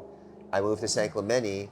And then I saw these guys doing this stuff. And I went, holy shit, these guys are doing the finless stuff. And I went, well, that's what I do. That's what I do. And I went, whoa, guys, what's up? And I talked to one of the guys. I'm like, hey, what's up? What's your name? Blah, blah, blah, blah, blah. I said, oh, that's pretty cool. I do this at home. They're like, oh, you want to try? I'm like, fuck yeah. And I did it. And they're like, oh, shit, you're pretty good at it. I was like, yeah, no, I wasn't shitting you. Like, This is what I do. What did I do? Because it's very rare to do what we do. And who was it? Johnny Redmond at the time, or was it? It was like a couple. It was like most of all the guys really. Like we go to T Street still, and it's like that's our zone. It's like where we hang. We do our thing. It's like a skate park, and so we did it. And I was like, holy shit, this is really cool because there's actually more people that do it here in this little group, and I experienced it at home. It was only Chris Wan and a couple of my friends that we did it at home. Long time. Yeah, like it's very common in Hawaii. Yeah. We stand up on boogie boards because we don't got surfboards. But then I met this group and I was like, oh, you like to do what I like to do. So then we started hanging and then like, yeah, you're pretty good. Do you mind if we video you? And I was like, no, fuck it. Can I get some free boards? I was like, yeah. So they said, we'll give you free boards if you let us video. I did my thing. They're like, oh shit. I didn't have any sponsors. So they said, hey, would you want to do some catalog shoots for us? And I said, well, man, I'm like, fuck, that's kind of ghetto. Like, I'm usually this big time guy. I should be sponsored with all this money. But I said, fuck it, yeah. I gotta earn myself back. I choose to get out of this industry. I gotta start from square one again. So I said, yeah, fuck yeah, I'll do it. Let's go. Because I said, any way I'm gonna know is if people like this look is if I try it, and then you're gonna do it. And I said, hey, if people like, you gotta be all in. If you like this look and people like this look, what I do with you and it's cohesive, maybe keep me in mind. And he said, sure. Did a catalog, and sure enough, it kind of caught. Coincidentally, Fox Racing was giving me an opportunity to come back at the time too. And I said, hey, I might have a chance with Fox. And then he looked at me and he goes, hey, dude. He goes, I really appreciate, like what you do. I think we have a good look together. And Fox was a great work for you, a great fit for you. But he goes, look, if you want to try something different, was Bruce was on the team. And at that time now, they built a pretty big team. And then when I rode for Fox, it was just me. I was a sole rider for 9 years. And then later on, they built a team. Fuck, you rode for Fox for that long? I was a sole rider for 9 years. And then I left, and then they built a team. That means that I must have been doing a pretty good job. No, seriously. Let's just say I was going through a career change. I was like finding myself. But long story short, he said, hey, dude, you can either take a chance with us and have your own thing. And Is this the owner of Catch Surf? Catch Surf. Okay. And people will fucking know you did it. You will be the guy that did it. Or you can go do your thing and you did again, and you'll be part of a team, and there's Bruce is there, and they got some good guys there, so you'll be part of that team again. But you will make a statement here. And I went, fuck. That's a sales pitch right Yeah. there. I was like, But he man, also you- saw the opportunity. I was like, God damn, you know how to dare me, don't you? Double dog dare me? I was like, damn, dog. I triple dog dare you. But no, man, he is George Argenti is the man. Like, you guys don't really know him. He never likes to be talked about or told because he's just not that type of dude. But he's a dude. He's a cool dude. Yeah. He comes from like New York. He's like the Stockton kind of crazy like Bastet kind of guy. But he really loves 80s stuff, and he thinks that surfing was kind of dying, and the way that was brought to where it is right now, which he was absolutely fucking right. They were killing it, he said, and he goes, "We're gonna keep it here. This is how we're gonna do it. How we did it. We're gonna keep it fun. We're gonna take some licks. Guys are gonna tease us and shit, but we'll just let actions speak louder than words, you know." Why? Well, there's definitely room for, and obviously the success of the brand, there was room for a brand to come out and do something like that. And it's a perfect storm to the way you were able to like just be there at the right time at the right place. They had their look, they had the thing. It's in hindsight, it's fucking like it was meant to be, you know? It's crazy because you have shapers that have created a label, right? Like Yeah. Rusty had a board, hardboard, surfboard, and they created a clothing line. You've never had a soft top company create a clothing line. Here's something more interesting. Look, I have never been part of a team like this before. They're very different. It's because it's led by somebody that's not from the surf industry. Yeah. George is not from the surf industry. He's from New York. He's a fan of it. But what he was a fan of was a part of it that he liked, he wanted to keep. Yeah. So he is that representative of that part. But look, back then, not only did I see what I saw, but I'm literally with a bunch of really crazy, weird people. I'm a part of an ecosystem there at Catch Surf that we have proven ourselves. But man, if you walk in our office, you'd be like, no, this ain't no, like nothing. No, this is not gonna work. That's what we were, though. We were exactly the opposite. We were those weird kids in school that all hung out, like weird kids in school. And this is how it goes. Ready? Everybody around here was on this one track, right? And they did this hardcore surf track, and that led to what it is in the surf industry is here now. Chris at Catch Surf, his name's Chris Monroe, is our team captain, said, "Hey man, we have fun, but we're gonna include," which was also with my pool, and we'll talk about it, I'm sure. We're inclusive brand. We're not an exclusive. We're an inclusive. Everybody can be part of us. Not that, meaning bodyboarders, skimboarders, longboarders, shortboarders, Pipe hardboarders, masters. surfboarders, like, you know, hardboarders and softboarders. And here's how that goes too is I went, okay, cool. It's trippy. It's like an ecosystem. We're not excluding anybody. Oh, surfers, screw you, bodyboarder. No, we're with you too. We're like all of you. You're So breaking it's like, down barriers at the same time of doing something cool. bro, I'm the and number fun. one bodyboarder and the most highest paid bodyboarder as it is right now in this earth. I have broke down every boundary, bro. You forgot one important border. Skateboarder. I don't skateboard though. No, fucking Costin. Oh yeah. And we got legendary dudes like Costin. That's nothing. Like Costin's a guy, dude. That's Michael Jordan of skateboarding. Yes. He cruises with me. Loves it. So there's the thing. You like everybody thinks one way, but okay, well, we have Eric Costin. He's the most legendary skater in the world. We hang with him all the time. We just chill. That's our thing. Yeah. There it is. And we do all kinds of stuff. So it's like our team as it is, I guess this is how I'll kind of explain it to people how different we are. Our team is that weird team, yet in the early 2000s, there's this thing called YouTube. I didn't freaking know about it. I was like, whatever, this kind of stuff. Our boss is like going, oh man, we're getting kind of too nuts, like, because we're loose. Catch Surf, pushing the issues. Go ask any magazine. All our ads start with no fucking way. And then we had to like, okay. Like Anastasia Ashley, completely naked. Did the photo shoot with her. That was fun. Thanks, Anastasia. I was like, oh shit, sorry, Anastasia, like, damn, you know what I mean? But we surfed like naked and stuff, and like that was part of the thing that we used to do, push the boundaries. Yeah. And we had Anastasia, like crazy, naked, hot Anastasia doing her thing. Yeah. You know what I mean? Like pushing the boundaries, and we were gonna run her naked. The famous twerker. And she was gonna be cool about it. She's the G. You're the G. Yeah. And so we were gonna like run stuff, and they're like, no. But I think we ran it with like like The black bar. over it. Yeah. But we're like, we're going, and the stage, she's like, she had nothing to show that thing. She's off. like, I do good. that at Sports Illustrated, so I might as well She's just do good. it here. She's fine. Like, show that thing, market that. She's like, dude, thank you guys. And so we were like pushing the issue with all that kind of stuff, you know. And later on, everybody laughs at us, right? Here we go. So there's this guy named Beefs TV. Yeah.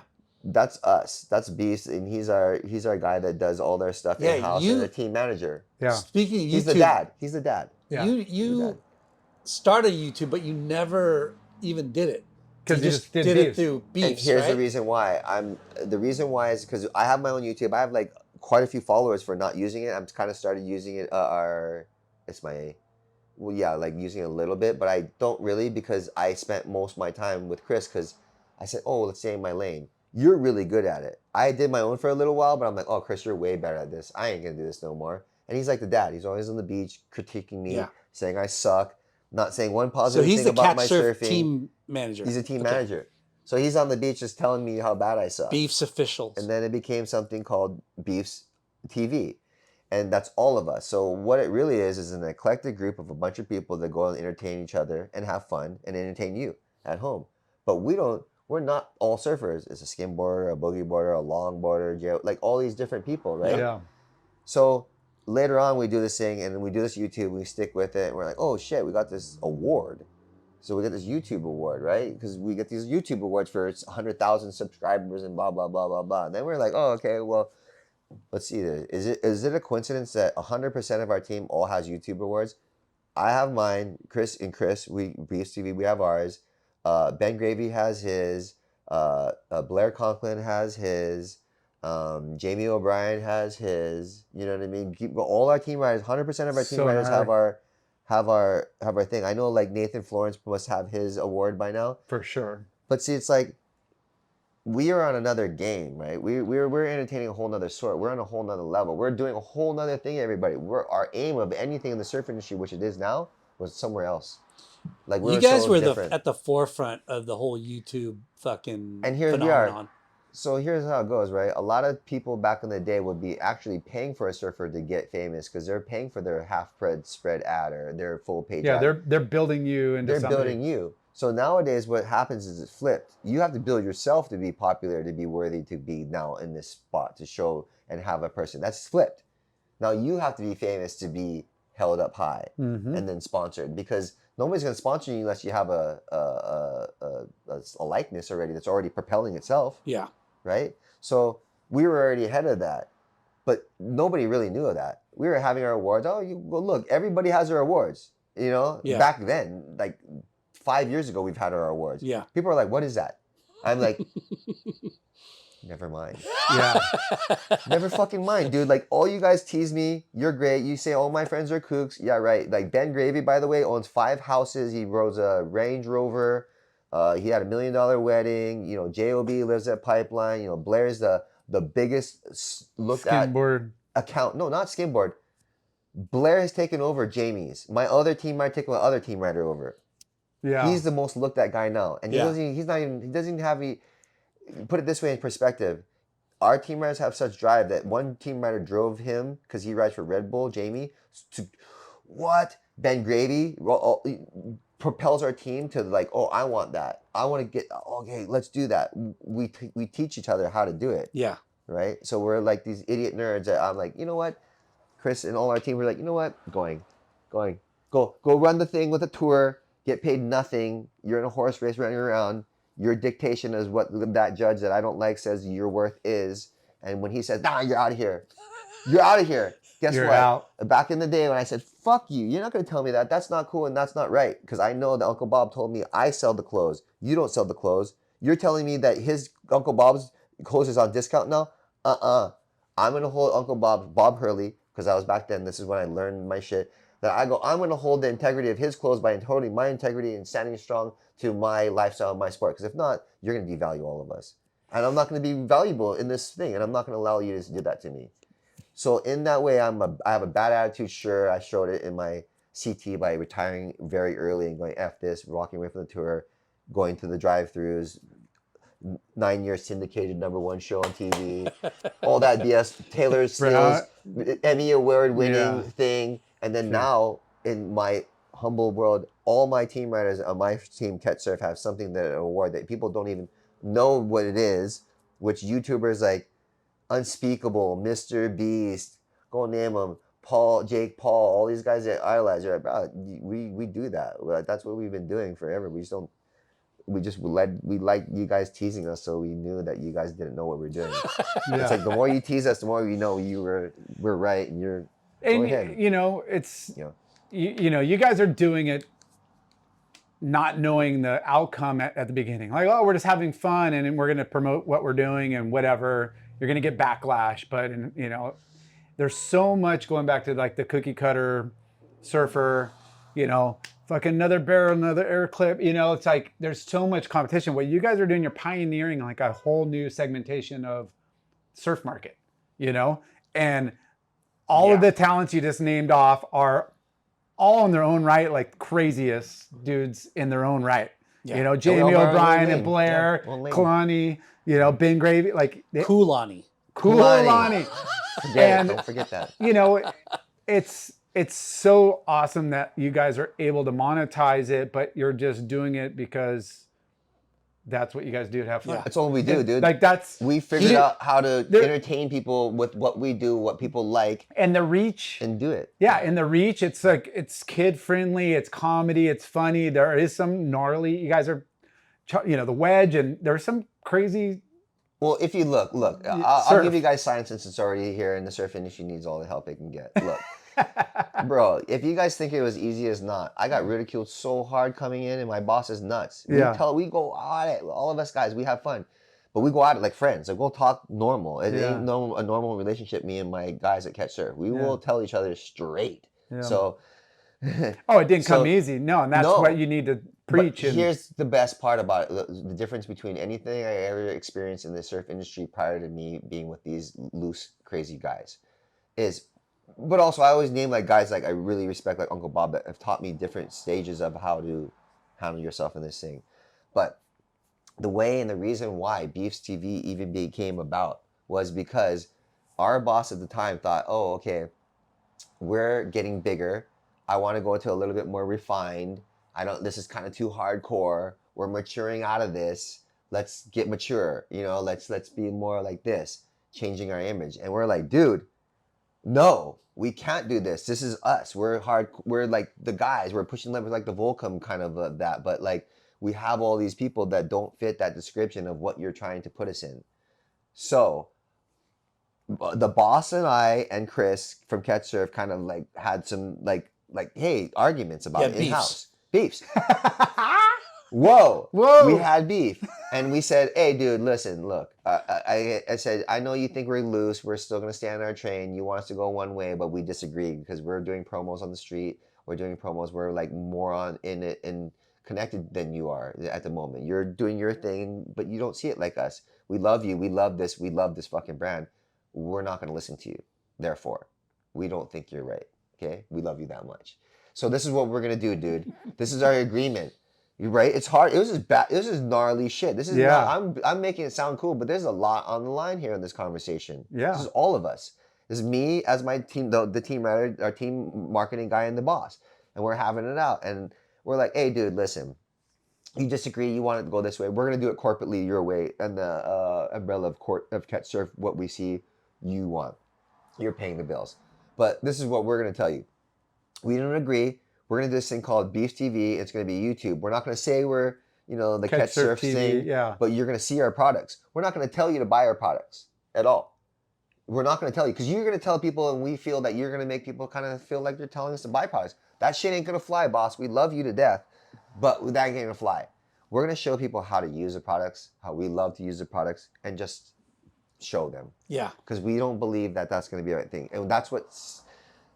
all you see now is Beef TV. We have our stuff that we market our stuff. That's why you buy it at Catch Surf. But that became our marketing because everybody sees fake. Everybody knows fake. Yeah. But Beef TV ain't fake, dude. It's all the shit. And the reason why it's core. Like you guys are. And it's because it's real. It's real. And it's because we went, we're just real. And let's just keep in our lanes, and maybe it'll be cool one day to be real. But we're like, it's not cool right now, but maybe it will be. And here it is now. But it's kinda cool. it's you're out, and it's like you guys surf, and that's what you're doing. Like you guys are watermen, water play, waterwomen, watermen.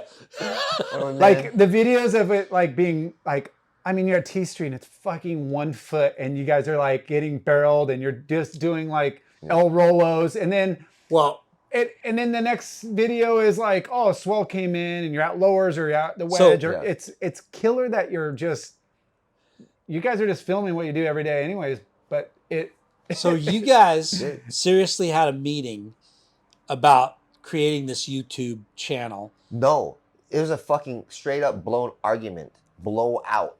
But Argument. Yelling at the boss, telling him you're wasting your money. What the hell are you doing? You're so disconnected. We love you, but you're fucking nuts. Yeah. And him going, rah, rah, rah. We need to do this. We need to do this. It's insane, dude. It's funny because like the simplest thing is sometimes the best thing and the most authentic thing, right? Where when you try too hard, people know it, and they see how you're trying to force something. Yeah. You know, and that's what he was kind of like feeling it like, oh yeah, we're being cool. And we're like, don't fucking fight that feeling, dog. Fight that feeling. Fight that feeling. Fight that feeling. We're not cool. We're not cool. Fight that feeling. We're not cool. Don't fight. And you know what I mean? We're cool. We're cool. We're like, no. Let's just stay true to the nerd game, dude. Let's just have fun. Yeah. Well, it's kind of the metaphor to it, I would have to say. Yeah. And everyone around the fucking world sees the good times that you're having. Yeah. And that's what caught on is, you know. Well, also too, which is really crazy, right? Is when you get too big, you get consumed by too many people, which lessens the cool. Yeah. It's like everybody's got it. That's also what we knew. We're like, we don't need to be this cool because then when we do, we're going to eat up and then fun's over. Yeah. For sure. And to prove us wrong, go yeah. tell me. Yeah. We're like literally the last group. You know, there's Tenori Pat that's doing, there's Uncle Bob that does Florence Marine. But go name a bunch of brands that's actually, you go, oh, I know everybody, like the old school guys. We're the only company right now that is the old school, that was made by the old school guys, that's around like old school shit, like real. We're real. Yeah. Like we're the only guys. We're like the real industry, not bought out. My boss is extremely wealthy, so he's good. He don't need to be bought out. He can't be told. He won't, you know what I mean? We'll have full-blown arguments of the thing. He runs the show. He's my freaking, I'm his loyal follower, and I love his crazy. It's like, it's been a lot of fun. Yeah. But it's like, yeah, I love that part of the industry too, because I'm like, man, it's hurting right now. Their industry's hurting, you know? Yeah. So. Yeah, well, you know, we talk about all the subcultures within surf, and there's enough audience to really kind of like have their lane, you know? Like if you're a tour guy or you're big wave guy or barrel slab chaser, like Nathan Florence, like good luck trying to chase a more perfect, gnarly, death-defying like wave with a killer 5-angle, like, well, he's doing it. Yeah, he's doing it. He did it with the POV. Like I did the POVs, but he's got the gnarly. Like I was way ahead of my time with the GoPros, and now he's doing it in a way that's like way cool. Like, but the fact that what you guys have accomplished and what you guys created, it's enlightening and it's like fun and cheeky, but it's like you added another dimension to surfing. That's what I mean. Like it hasn't. You didn't. We are this. How about this? I just watched this. Ready for this metaphor? And tell me if I'm not correct. It's Caddyshack. Caddyshack. Do you remember it says caddies like from 1 to 115? And then they all run into the pool and they're like jumping into the pool because the caddies have to go in the pool. Yeah. It's caddy time. So everybody's We're the caddies, dude. Yeah. Like the surf industry where those people are on the pool. Right before the duty. And then we came in, dude. And then we like did that. Are we not? Yeah. No, you guys are. I love it. It's a good analogy for sure. That's what we are. And I mean, Vulcan was it when they were their time. Yeah. But we're like the more refined. And if you really look at it, you think we're crazy, but there is a science. Beef TV is made for family. We don't swear. We pick up trash. We do like very family stuff. We're not doing risky stuff. You will never see that. Jamie is meant for a little bit more like the teenagers, the risky. He'll show you some crazy shit that like not really. It is family, but not like grandmas can be cool with it. Yeah. Like, you ask people who watch ours, it's like bedtime, after dinner, you know, like everybody sits down and watch our show. Well, that's Jamie's like, do that. Blair's like, oh, super, super impressive and doing all this crazy stuff, traveling around the world. Ben Gravy's like the heart of the East Coast, the people's champ, telling you where to go, showing you ways you've never seen before, how to surf, showing you how to do it. Like, we're now the way of surfing. Like, you can see it's a you look good at us, group. that's where we come. That's our lane. Yeah. We got our lane. You know what I mean? So, but we're cognitive of the people we're trying to entertain. So let's talk wave pools now. Completely. What was your first wave pool experience? Slater. No. Slater. Well, I mean, you probably did No. contests back in the day at Can I like. pee real quick before we go into this? Yes. Okay, watch Pause. this. Right back. Let me pee. Okay, we're back. So let's get into wave pools. Wave I pools. asked you what your first wave pool experience was. So my very first one, actually, and I took his hat off, was with Benji. We were doing something for Gravis, and it was like forevers ago, and it was in Not Miyazaki. Miyazaki. Really? Mhm. So I was just gonna say, like, that was a popular one. Yeah. Yep. And then Was it any good? no. It was. I thought it was pretty good. In hindsight, it was the best at the time, pretty much. For sure. Yeah. And what we were seeing was like the future of this right now. It was pretty good. Like, you take off, get a gnarly barrel, come out, and you could hit the lip. That was about it. Then Yeah. watch out. You're nailed hitting it the short. lip, and it's like Yeah. your yeah. fucking fins are about to fucking. Yeah. I a little actually sketchy. went there and didn't get to surf it back in the day. There was another wave pool, and I don't know the name. Well, I mean, there was a Something- Disney World one was my very first one, maybe. And that one Typhoon too. Lagoon? Yeah, that was the very first one. Then it was like the Japan one. I was like, whoa, that's Yeah. possible. I was like, whoa. But there was another one in Japan that was like, Was there? yeah, and I don't know. Miyazaki is like one of the first ones. Let's just say this. I can clearly think that Disney World was the very first one I did something was during the East Coast trade shows. Surf Expo. We did that. That was the very first time.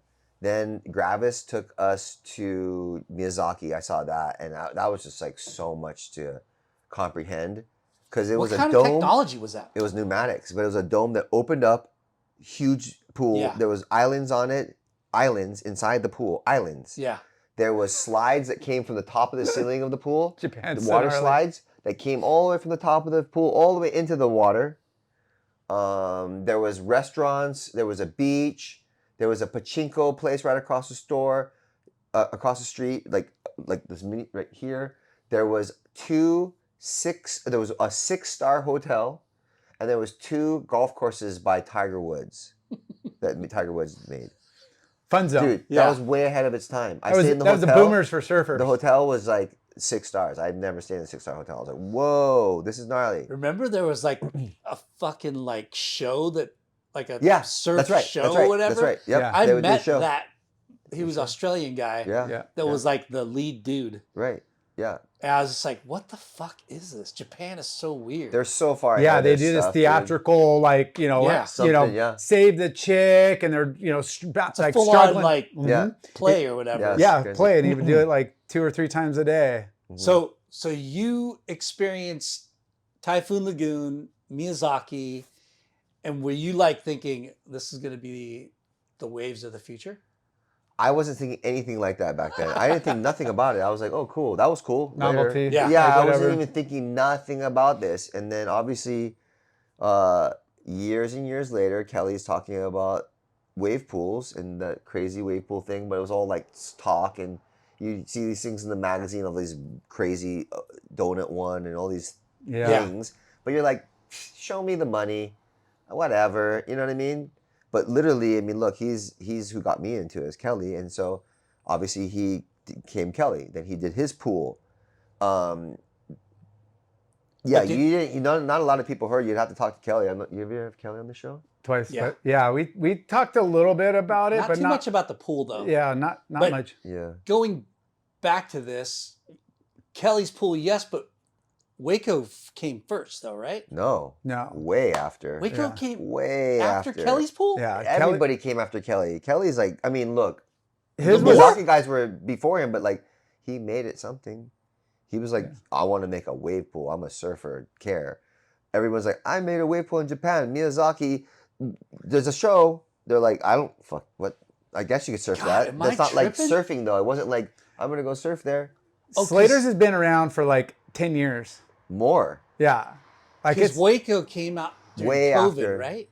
no, it was before No, COVID. It was but Kelly came out way after. We went way before after. COVID. I mean, Waco came out, and here's how it goes. Look, in the very beginnings, there wasn't a lot of guys that went to go test this pool that you got to hear about. I was one It of was the secret. dudes. Obviously, now we know now because I have video or whatever. But I was lucky because I was the right size. You know? Size. Yeah, it was like a right, and it was like a barreling right. And Kelly thought, I'm pretty good at getting barreled, like for my whatever. And I got to go there because of the particular things they're looking for to like see what this wave does, And Oh, because it I'm was pretty only damn a good at right, getting right? barreled. Yeah, at the time. Just one direction. Mhm. Okay. And it was all gnarly. It smelled like cow poop, and it was like it wasn't filtered yet. I was like, I'm gonna die. The water's like super hot, like it was gnarly. I was So was swallowing it drinking it. you and Ross and No, in the beginning, I was going up there. I was actually getting paid to go up there for a little while in the very beginnings of those things and help what I saw, just see around the pool and see what I saw as another set of eyes that really, really liked and really genuinely liked to see what it was and didn't think about surfing it. I'm like, I like surfing it, but as much as I like surfing it, I like to see why I did it. Yeah. So that's why I got to be there. And Kelly obviously saw that, like his other guy that was, I think it's Greg, that saw his thing that did it. He liked that, and and I got it. Look, you'd have to ask Kelly again, but I think I helped a lot of instrumental things around that pool that helped a lot of things that helped, And Evolve so it. Well, I would actually be saying that and sounding like, oh, you're so puffing air up your ass, but I was like, oh, I proved it. I did Well, there's it a reason why he brought you, Yeah. for feedback. And he But- genuinely, like, not your surfing ability, but like your, like another set of eyes yeah, like of like, what would you want? Like, what do you think it's missing? Like, it was there conversation? I was like a problem solver. Yeah. I see things and I go, oh, just by spitting shit out, just because I'm a little spectrum. I don't know. I like look at things. No and I go, filter, just So- calling it. I just see it. I saw In it. the beginning, Kelly came to you with this idea, we're gonna make this pool. No, It was already there. And it was already there. I Okay. just got lucky enough to be, like I said, a goofy footer, which was a right. He probably had other people that did it. But look, I you have to ask him. I don't want to say it. I am on his Instagram, right? And I get barreled on his Instagram still, if I'm not mistaken. He says that I'm probably one of the best barrel riders there is out there. I kinda remember That's that. on his Instagram. I don't Yeah, say yeah, it. yeah. So that's at his pool on his right. I came out of a gnarly one that I got there that I couldn't believe I made. But feels so good. bro, but I think that's why I got to go there, is because I got to show my skills, and obviously he wants the wave to look good. Yeah. You're selling this thing. You don't want somebody like clowning it. You want somebody to fucking make that thing look as good as possible, if not better. So So we're I- talking And he's gotta like keep it on 2017 The or beginning, dude. Like you saw everybody jacking his arms out, and he did that. Yeah. But then when he got to business of like evolving the wave, evolving the Speed, the bottom, everything. everything. It got Nothing's revised the a ton same of there. times. I'm so proud. That's why I was like, oh man, which we're getting into. It was like I had a college education, an understudy of the only school that's interested in making wave pools, of the master. Yeah. Like I got the master. I'm like under, and I saw that. I was like smart enough to go, oh shit, I'm special, I'm lucky. But I also know that I'm special and lucky because Kelly told me, oh, you know why you're special and lucky? Because you're not the guy going in the door trying to get in every time, like asking me to come in and then yelling and asking me to come in and telling me reasons why you need to be here. You're the only guy that didn't ask. And I wasn't. I'm the only guy that didn't ask to get in this pool. Yeah. And that's why he asked you. Ask him. Well, yeah, yeah. And I have the knack for it. On Yes. top of that, Yes. Kelly's a guy. You're like, dude, he's the guy. Like, He's the you know, guy, and He's he the gets- guy.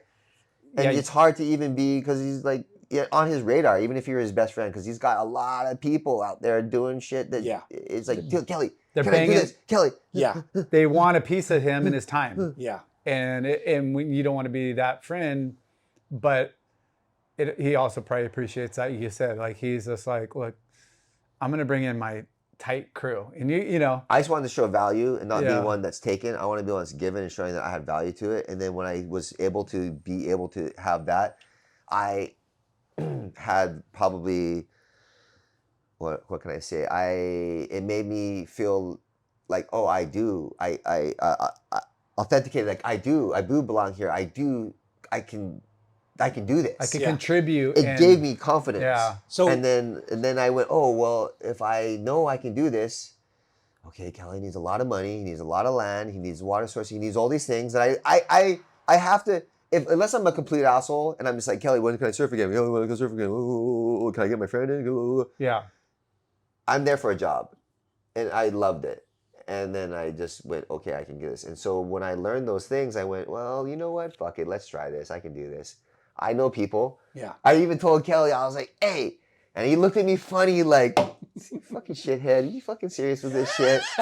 But I said some Let's stupid do this shit. again somewhere else. This stupid shit like I usually do. I go, hey, you know, I do this. I know that. We kind of know the same billionaire. So I was like, maybe I'm going to try this. And Yeah. he's like, you fucking shit. And I did. But look, my idea is good. I have good dreams. Obviously, they bought my dream. They bought Kelly's dream. I am taught by him. I'm taught by the best dude. My giving to it is I wanted to make another wave that was completely not the same wave, but complemented it. And we talked about it. He knew it before anybody did. He knew before I owned it and I got out of escrow and all the things. He could have even probably got his gnarly guys if he was a cutthroat dude. Like I have involved myself with some gnarly cutthroat dudes and run into him now. If it was anybody else, he would have took it away from me. The guys that I know now that I have come some sharks now, oh my God. 100 million trillion % they would have went, oh, yeah, right, threat, take that thing away from him. Kelly knew, didn't take it away from me. That's good. He knew. Straight up. Can He we gave me a chance. Can we go back to when he called you and said, "Hey, I want you to come ride the pool, try the pool, and tell Did me he what send you you some think." sneaky footage, or you had no idea? Because that's I got all the footage. I saw all this stuff. He showed me all this stuff. so. He said, "Hey, this is it. You're gonna come surf this," or you just showed up and you saw I it don't for the remember. It was first so long ago now.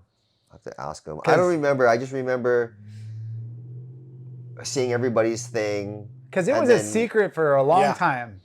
So when Yeah. you think it came out, they were already on it for Yeah. a couple years Yeah. in development. Yeah, You know, before Kelly like released that one wave of it just yeah. Barrel And him it. like you Yeah. said, jumping up and down, going, ah. yeah. But that I mean, look, there's a lot of guys that were in there. I mean, I didn't see anybody else when I was there. Like I said, thank you.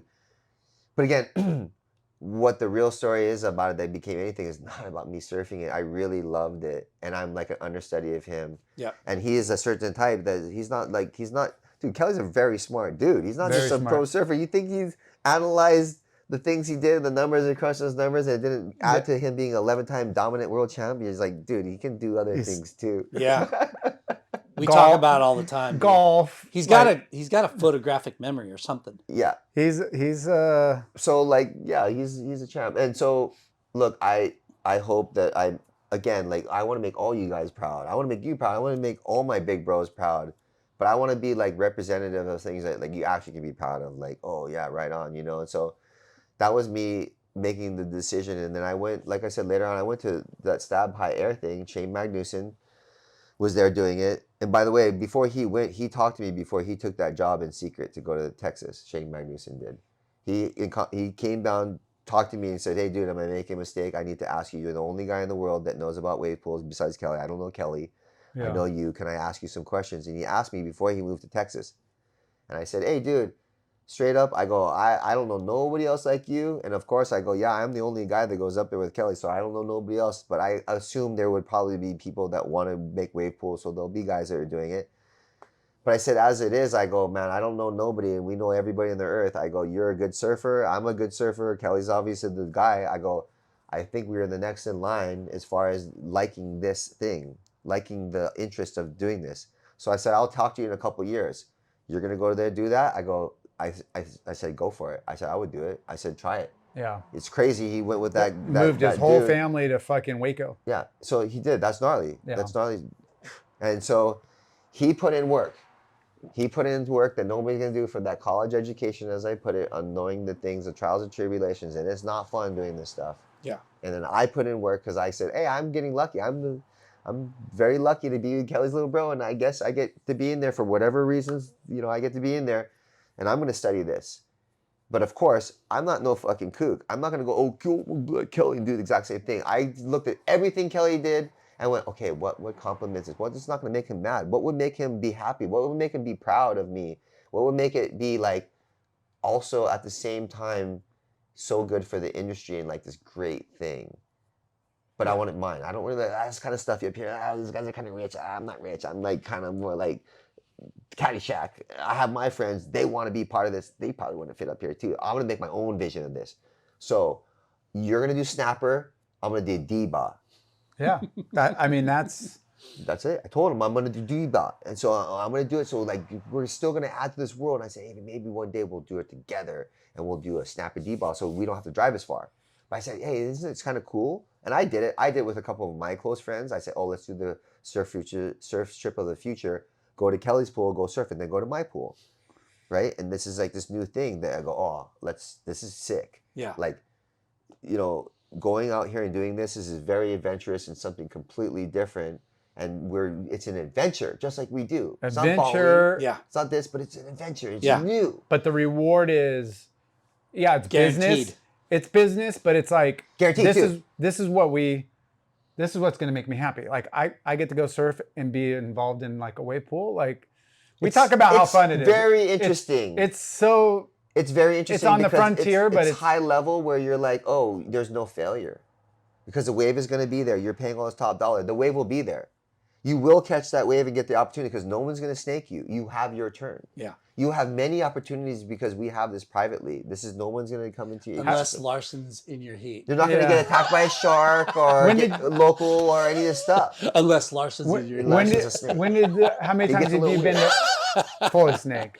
Hey, you The go left, I surf go says right. something to you. Waco, did you go a bunch of times? So I went to Kelly's. That's compartmentalized, and that was where I got the like, oh, I love this. I really want to learn this. I want to like make this better. Oh, I have these visions, but it's different than this. But I want to do it. But these guys are theirs. I'm not gonna disrespect myself, but until I prove myself, I fucking know I ain't nothing compared to Kelly Slater and his big financial dudes that he knows. I'm fucking Kalani Robb. I'm from the streets, motherfucker. So I got my friends that I know, and started my little wave. How you will hear it now. I got my millions and millions, and my millionaires and blah blah blah surf industries, and built this thing on this dream of a bunch of different people in a different way. That was like an ecosystem of going, oh, that movie. If you build it, they will come. Yeah. I Build already dreams. knew. I already have. They will come. I said, just build it. Yeah. Because they already coming to Kelly's. There's not enough people. Yeah. There's not enough surf pools. Like, build it. They're Yeah. coming. My boys are coming, dog. Yeah. They're gonna rush down this door. People are flying to freaking Waco for surf trips like every fucking day, every week. So I was like, hey, dude, build it to come. I got a bunch of friends that I want to invite, and that was my marketing thing. And everything you saw was my marketing until, as we know, like it got phase 2, let's call it, and we got bought out by new ownership. And then that, whatever you guys want to ask from there, but like that's what brought me to that point, Yeah, and kudos to. It was a long process, right? Mhm. And it was during COVID, During COVID. and I got to surf it when it was first testing with a bunch of dudes, and the way that you guys were rolling, it was like it was different from Beef's TV, but Beef's TV was still part of it. Mm-hmm. But the way that you guys were fucking, dude, Mason Ho, and then like Shane, you, Mason, what you guys were doing on that one little fucking shitty wave, Yeah. but you were making it look so fucking magical. Well, Which- it was a really good wave, actually. Honestly, No. It's like a I pretty don't get me dang wrong. good wave. But you for have sure. to be a good surfer. Like you Well, guys. yeah, were- too, and like you said, like man, I put together like that The was marketing. my phone. That was my phone and my dream. That was Yeah. literally a dream that I made come to life. Like Yeah. I said, and my team was like, we have $300,000 budget for you for your marketing. I said, use it for something else. They're like, what? Mark, I remember Tom Lockefeller, look at this cocky fucking prick talking about, he's like, this is not how we do it. We're at high level. We need this $300,000 budget. I go, no, dude. I go, this is all we need. Yeah. My phone.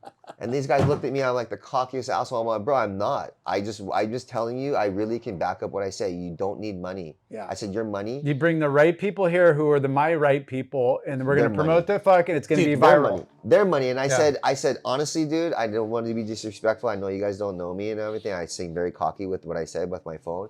But I said, honestly, you'll see. I'll prove it to you. And you can keep that money just in case I fuck it up.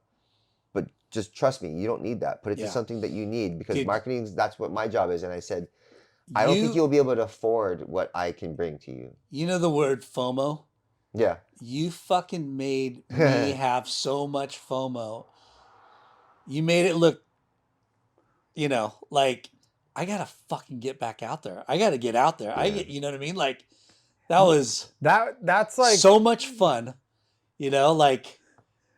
Like you said, you build it, they will come. But it's also like what it's representing. It's not just another wave pool. It's like the experience and hanging out with like the bros, the staff, like who you guys have in the pool. Like it's the whole experience. And then you learn that from Kelly's and like their staff and their freaking people. Yes, it's like absolutely. You could just go to any wave pool, but if the experience isn't like, the wave's going to be the wave. Yeah.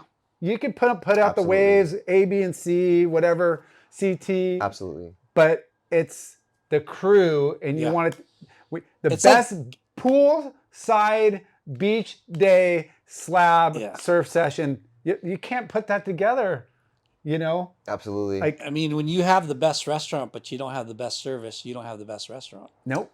Well, Kelly's, you could have. Yeah, Kelly's is, white glove. Yes. Yeah. 5-star. Very 5-star. Remember your name. Yeah. Remember you next time you come back, smiling, stoked to be there. Even if they're not, but stoked to be there. Understand the fundamentals of when they put a price on something or put a market value on something, you do it. Like you say that. You don't do another thing. And yeah, I mean, look, Kelly's is, I saw the level. I know what the level is. And that's another thing too, why I thought, oh man, this is going to be the perfect opportunity for me to do this. I'm made for this. I know there's not many people. I have the edge on so many people. Kelly gave me the edge, and what a great experience, because it's like, I'm using that in such a positive way to exponentially make this more for the industry in which we need, you know what I mean? In my own way. Yeah. Like another cool way, which everybody's doing now, which I'm so happy, because even way I influence people. They're like, holy fucking shit. We only thought Kelly Slater could do this. Kalani Robb, he's a shithead. How did he do this? Like, that guy's broke. What? How do you do that? Oh, well, yeah. Hey, dude, you know what? Like I said to these guys, I may be money poor, like compared to these billionaires, but I'm very friend rich. Yeah. And again, like you say, you say you build it, they will come. Bro, I'm not just saying, you build it, they will come. You know who my investors were?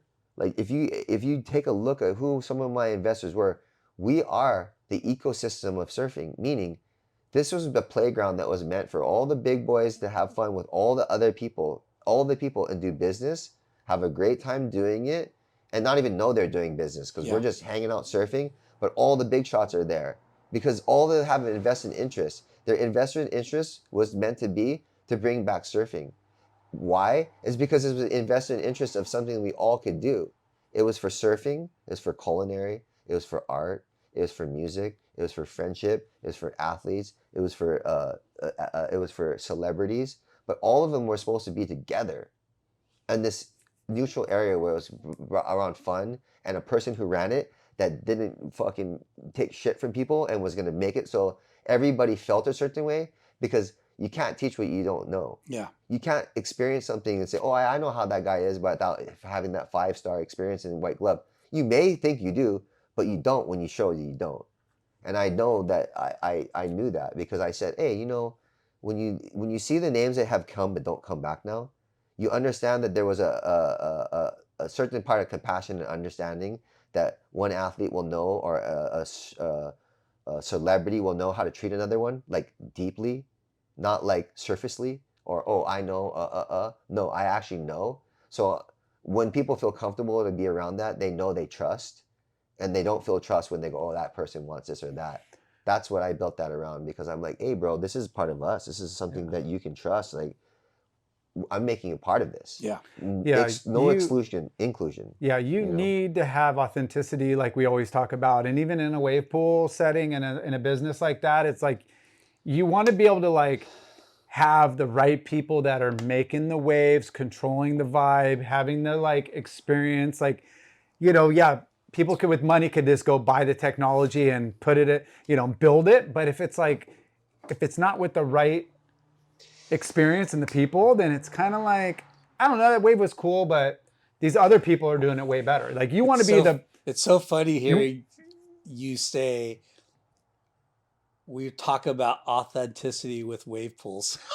well, here, it's check true. this It's out. like there's It a is lot true. of It's wave funny pools. though, right? Let me do this. Hey, look. Well, I look at use a who's lot of behind a lot of metaphors. them. I use a lot of metaphors because look, I like to dumb down shit, a shade for me, because I'm whatever, and then you even explain it to somebody some things that are complicated. It helps, right? Yeah. So my metaphor is this: when you're a kid, remember when Nintendo first came out? Yes, I do. Put the thing in, Tecmo put it in. Okay. Mike Tyson You know, knockout.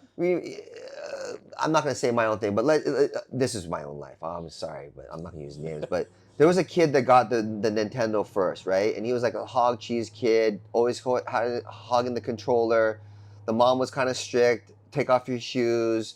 You can't go in here. You know, and he would just hog the controller. And he's like, damn, he's the only one that had it. But we all hated to have to go over there because he wasn't the coolest guy. But we like, fuck, he's the only one that has a Nintendo. Right? So we're like, let's go, and we got to deal with him hogging the thing. Him. Like, he dies, you like hand the control over. He dies, like, no, you're like, fuck, dude. Like, oh. Okay, ready? Rotation. Ready? At that time, yes, it was like hard. We all had to deal with him because he had the control. He's the only guy, so we had to deal with this. But guess what? We all were like treating this kid. We had to deal with it. But when anybody got a Nintendo, guess what? It was like, we're all even now. Yeah. Then it became something, and the Nintendo is a pool, by the way. Yeah. It's just a thing, right? And the house is where the pool is at, with the structure of the grounds, right? And the ownership is the mom or the parents of the house, right? And so that good. old kid that came, we were like, oh, fuck that, when so-and-so's, I'm not going to name names or whatever, but your so-and-so's everybody got a Nintendo, we're like, oh, we're going to hang with who we want to hang with, okay? Yeah. Because everybody got a fucking pool. We don't need to hang with you if you don't want. Yeah. And if you're a dick, and your mom doesn't like, oh, take off your shoes and you can't do this. But I go to your house and you're like, oh, this is your house, kids. Go on the couch. You know, you take off your shoes, but we don't stress on it. Open the fridge, get your things. We got all your favorite foods in there, and you guys have fun. Behave. Behave. But it's mom, and we love her, and that's so-and-so's house. Yeah. Then that's when you know. Then that's when you're like, oh, well, it's that's only the good. wave pool you're going to create. Well, that's when I knew what I went, oh, I understand that it's something where, well, if you act a certain way when I owned it, or it's onto anybody else with that type of control and position of power of something that people want and are able to express and be, oh, cool, this is something really fun. And they use it a certain way, then that represents it. And they're like, fuck that. I'm done. And then it's used in a different way. Same Nintendo, same pool. Oh, we're all there. Yeah. Right? Yeah. That's the thing. So in a very, very simple way, I use metaphors for very easy things, but I go, oh, keeps it very simple, right? I think that when my pool was there and I was there, oh, everyone came over. And when that house became a certain other house, the same pool, right? Same pool, nothing changed. In fact, it was supposed to get better. But no one, it's like. Send me the Mike Tyson wave. Send me the fucking The Mike one? Tyson knockout wave. The gnarly one, the slabber. But yeah, it's been like, I would have to say that any pool that's going to do that in the future, there's a little advice, and these people who are doing it with the big money that come in there, like obviously they think that we're unnecessary. Like I would have to say there's been, not whatever, but unnecessary, but it is necessary. Yeah. I will prove that. For sure. You announced a couple days ago you parted ways from PSSC, right? So are you in talks with people, or you're interested in creating another pool somewhere?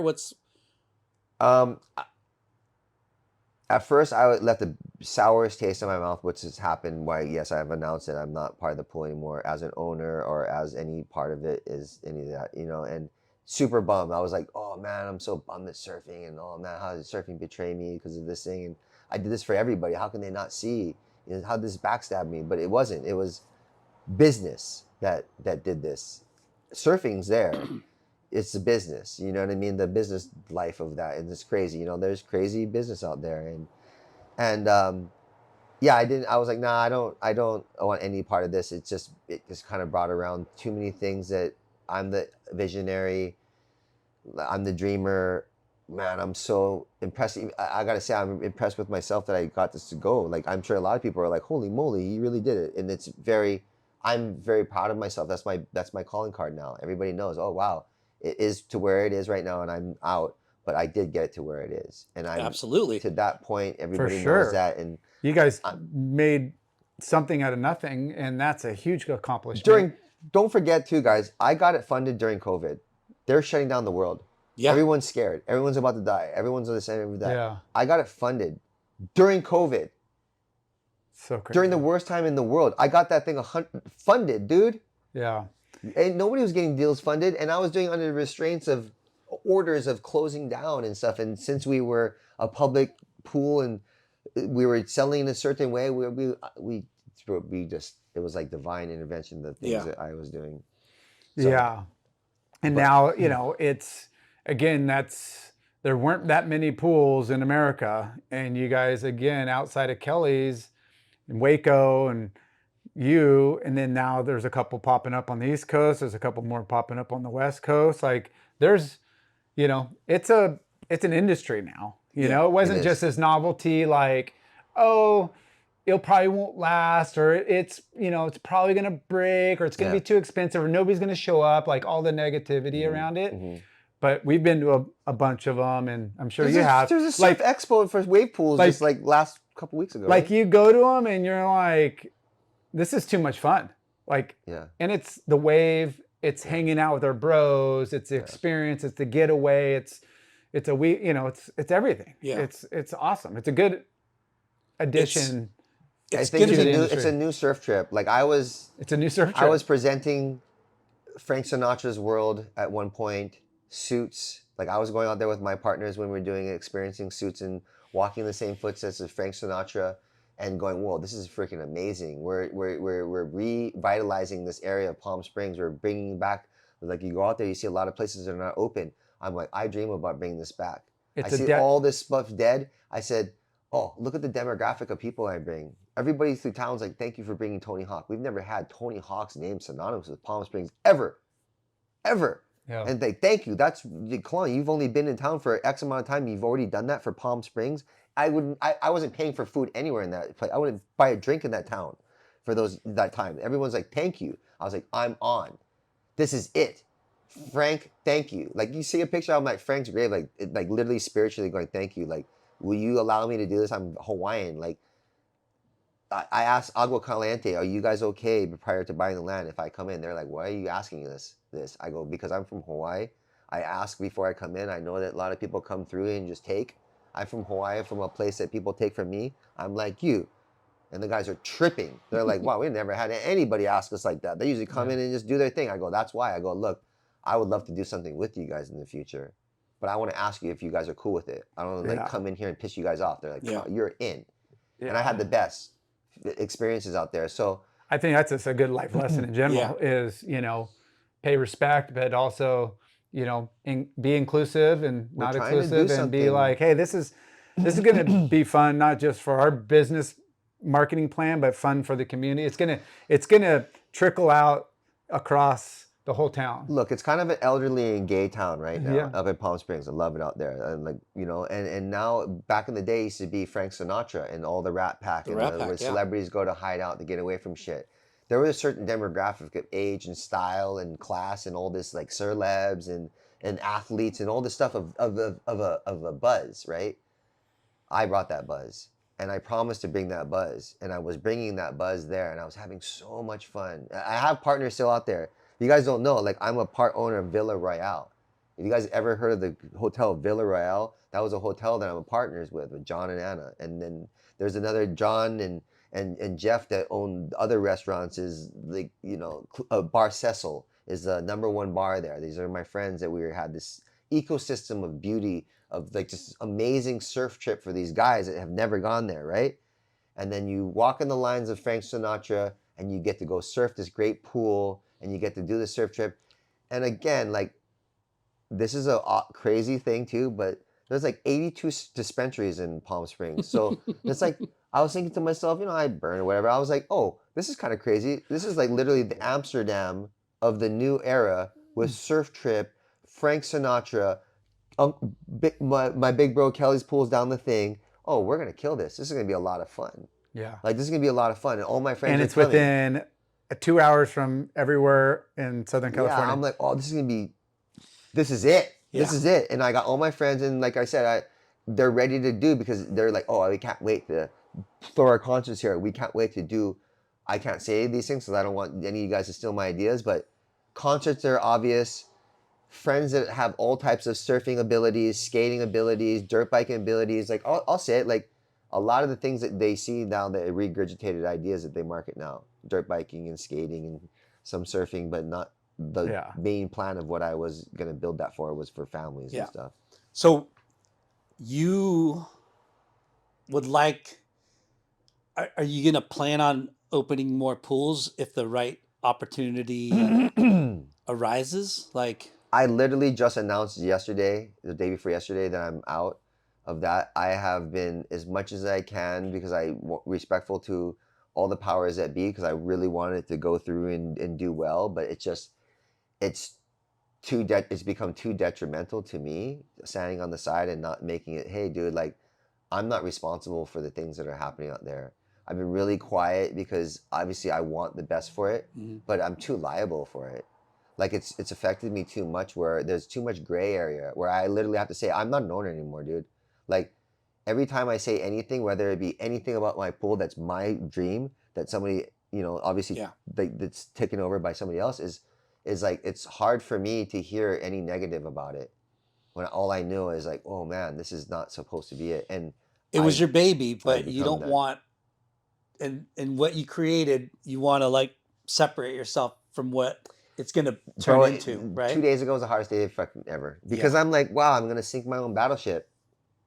But it's a facade, because it's not the way it should be, and everybody knows it. And I just can't, like I said, I won't go into it because it's legal, whatever, I'm detrimental, whatever. But it's like, I can't any longer, which I was doing and holding on as long as I could, because I wanted it truly to happen, and I was just as much as I could, but it's become evident. It's just. So that's business. It's business, and all positivity. It's business, Yeah. and I feel like the powers that be made the very wrongest business decisions they could have ever made. And it's hard to take business transaction personal, because you're so emotionally invested.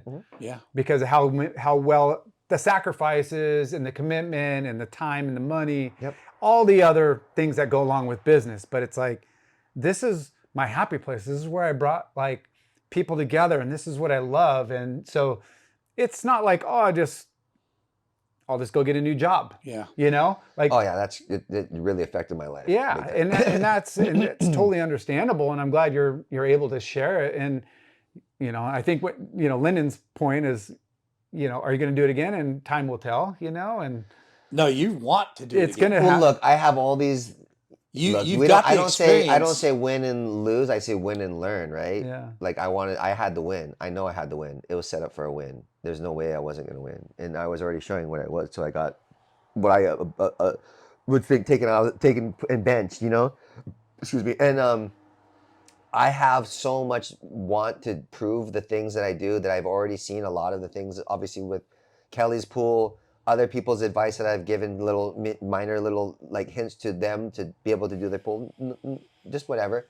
But yeah, like, I've been offered consulting jobs now to take whatever know-how I have, whether it be multi-million-dollar mistakes that have already been learned and know how to avoid them, or ideas that were already working that got sidelined, that were like in full splendor, and being able to go, oh my goodness gracious, those were great. What happened to those? We didn't get to see those, you know, because I got changed to, benched, metaphorically. So it's Yeah. like, yeah, I have a lot in me, and yes, I have been approached already since then by major dudes that have they're major players, and Yeah.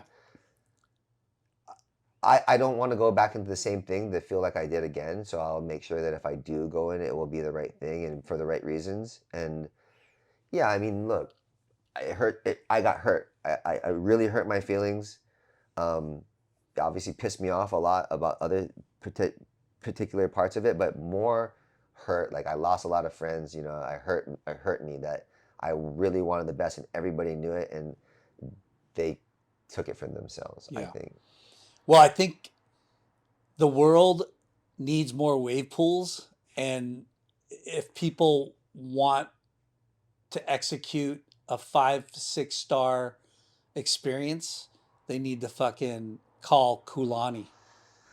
Well, like I said, man, I ain't gonna say that I'm this or that, but my pedigree is I was taught Kalani Oasis wave pool. yeah, I was taught by Kelly. I mean, I've been around all the leader guys of doing these pools. I have a lot of like knowledge of knowing from being around it, from crazy intimate stuff. And it was the last 6 years that, yeah, I suppose that, yeah, I wouldn't.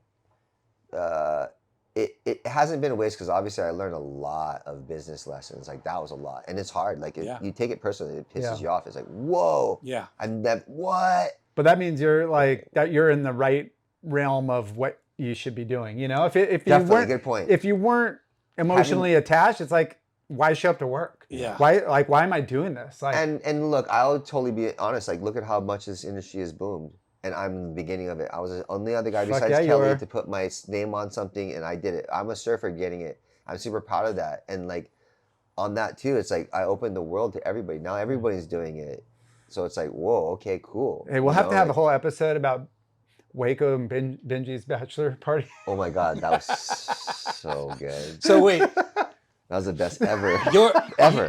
you've experienced a bunch of Ever. different technologies, right? Yeah. What do you like the best? I know. I could probably. They could probably be valuable information. What I say is my best because I think that I know absolutely what's the best. But I'm going to tell you right now who's going to be the best. It's going to be people that are obviously very efficient with energy, efficient with space, efficient with sound ordinance, because it ain't easy getting your power and all that every kind of jazz, dog. big machinery. There's a bunch of different things, and then also just like, yeah, just understand that that's only the machine. That's the surf. That's just the basics. That's to get you what you need to be that. Oh yeah, but also know your audience. Like know who you're gonna make it for. Know why you're making it, and then understand like if you make it for somebody and go, I don't like y'all. Like get out. I don't know how to say it or whatever. Just know who you're making it for, and then definitely do it right. Because like you said, Slater's is like the super bank. Like Waco's kind of like the best day at 54th Street. You guys have a little bit more slab. There's different waves you could kind of cater to. Yeah. But it's like, is this just a quick strike boys trip, or is this for the family, or is this for corporate? Is this for bachelors and birthdays and weekend? Like there's a lot of like different customers that you could incorporate. This is how it goes. I don't think it's moving fast enough. I think that if I would have been able to do what I was going to do, I would have moved this quicker because I think I have the vision. And I think that what it comes down to is people are not thinking big enough, really. I'll give this one to free for everybody because I think you guys need to fucking hurry up. Collegiate sports. It's in the Olympics. We should be getting scholarships for this. Yeah. High school surf teams. I've heard college surf teams. Flag football. My daughter kicks butt at flag football. One of the new sports. Good for girls, good for boys. Yep. Olympic sports. Carissa Moore, world champion. You know what I mean? We have Brazilians now. We have international. I had a vision of absolutely having it being something that we are cheering for in college sports, like any other USC game or anything else for other thing. Absolutely getting scholarships and absolutely getting opportunities. Absolutely being part of either ecosystem or something new because we're being introduced to a bunch of new business. We're now like in the Olympics, like we're being able to be a sport. We're being recognized by certain things, and we actually are rising to the occasion. When you see guys that are surfing super well, it's actually insanely entertaining. Yeah. Ask a certain person, well, shit, yeah, they're not going to sit there and watch Chopu. Ask a certain person. I love it. I love surfing. Oh, wow, super crazy. Yeah, that's so crazy. That wave's crazy. Yeah. Oh my God. So wait, let me get this straight. I love your sport, surfing. So I waited 18 minutes to watch that wave. I disappeared. I didn't barely see him. He came out. I'm kidding. I'm out of here. Yeah. You know what I mean? So the wave pool thing is like, oh, the Like, wave's gonna when be there. It's gonna you're- be there. You're gonna do this crazy Yeah. trick. I can All watch of that, I For can but- watch that. competition. But you're there. You're in the arena. Like, you're watching your friends. You could hoot. You could holler. Oh, it's you crazy. could scream, and It's crazy. it like that kind of Yeah. amphitheater is It's crazy. beyond fun. Whether it's just seeing other people catch good ones because you know they're catching good ones, Yeah. or watching your bros like that. It's just fucking Stab fun. High Air nailed it. When Nailed they it. did their thing, they had like poolside play their after party. They had like Bobby Martinez, the most controversial thing, judging and talking. Like, you're like, no bullshit. You had crazy guys judging the thing, so you're like, I respect the judging. You had the best guys doing the thing. Yeah. You had like college students streaking and like taking their tops off.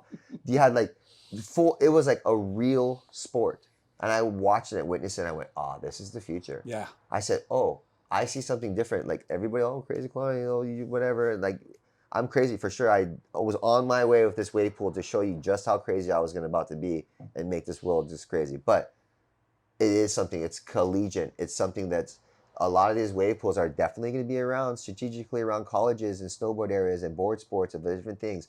That should inspire people. That should open up opportunities for our industry to get bigger. It might be dead right now, but it's going to be reborn. Yeah. It'll be reborn into a real sport with different people running it a different way, probably a little bit more professional for different things.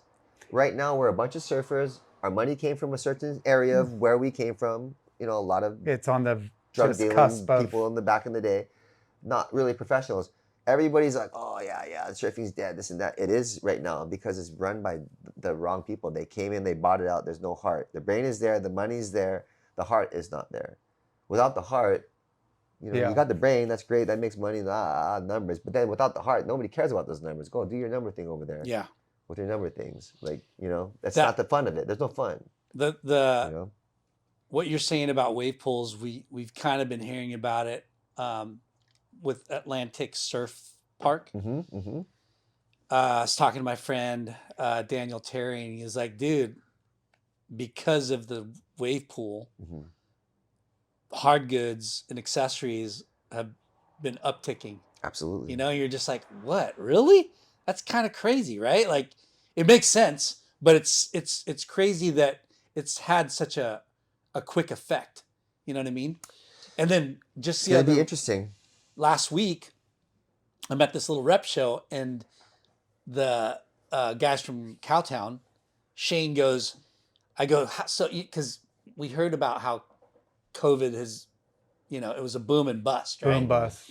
And skateboarding has been the worst fucking category right now. Oh, really? And I asked Shane, I go, how's hard goods? And he's like, dude, we're actually up. And I'm like, really? And I go, what do you attribute it to? And he's like, dude, there's a new game of, like, a new video game. What? Yeah, of skateboarding. Oh. And I'm like, EA Sports or whatever. I'm like, wait, a video game is creating hype on skateboarding? Is And I'm like, fucking Well, stoked. Tony Hawk created a lot of hype when he did all his video games. Exactly. It's not like anything reinventing the wheel. Exactly. It's crazy how, like, things that are out of the ordinary, like what you think, you wouldn't think that helps business, and you just go, oh shit. Well, look, as they say, right? Every area of making money is pretty much done. It's finding the little areas in between that normal money making thing that is where that potential is nowadays. Yeah.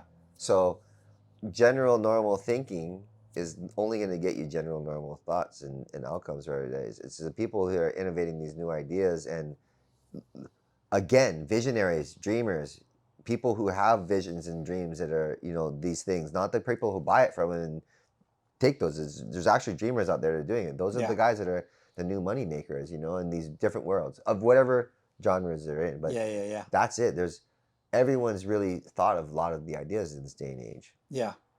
You know. So what's next for Kalani? Next for me, like you said, like I definitely announced the pool thing. A lot of people thought that I was part of that, where I wouldn't be a free agent to use my skills where it may be in my love for the surfing and that wave pool thing.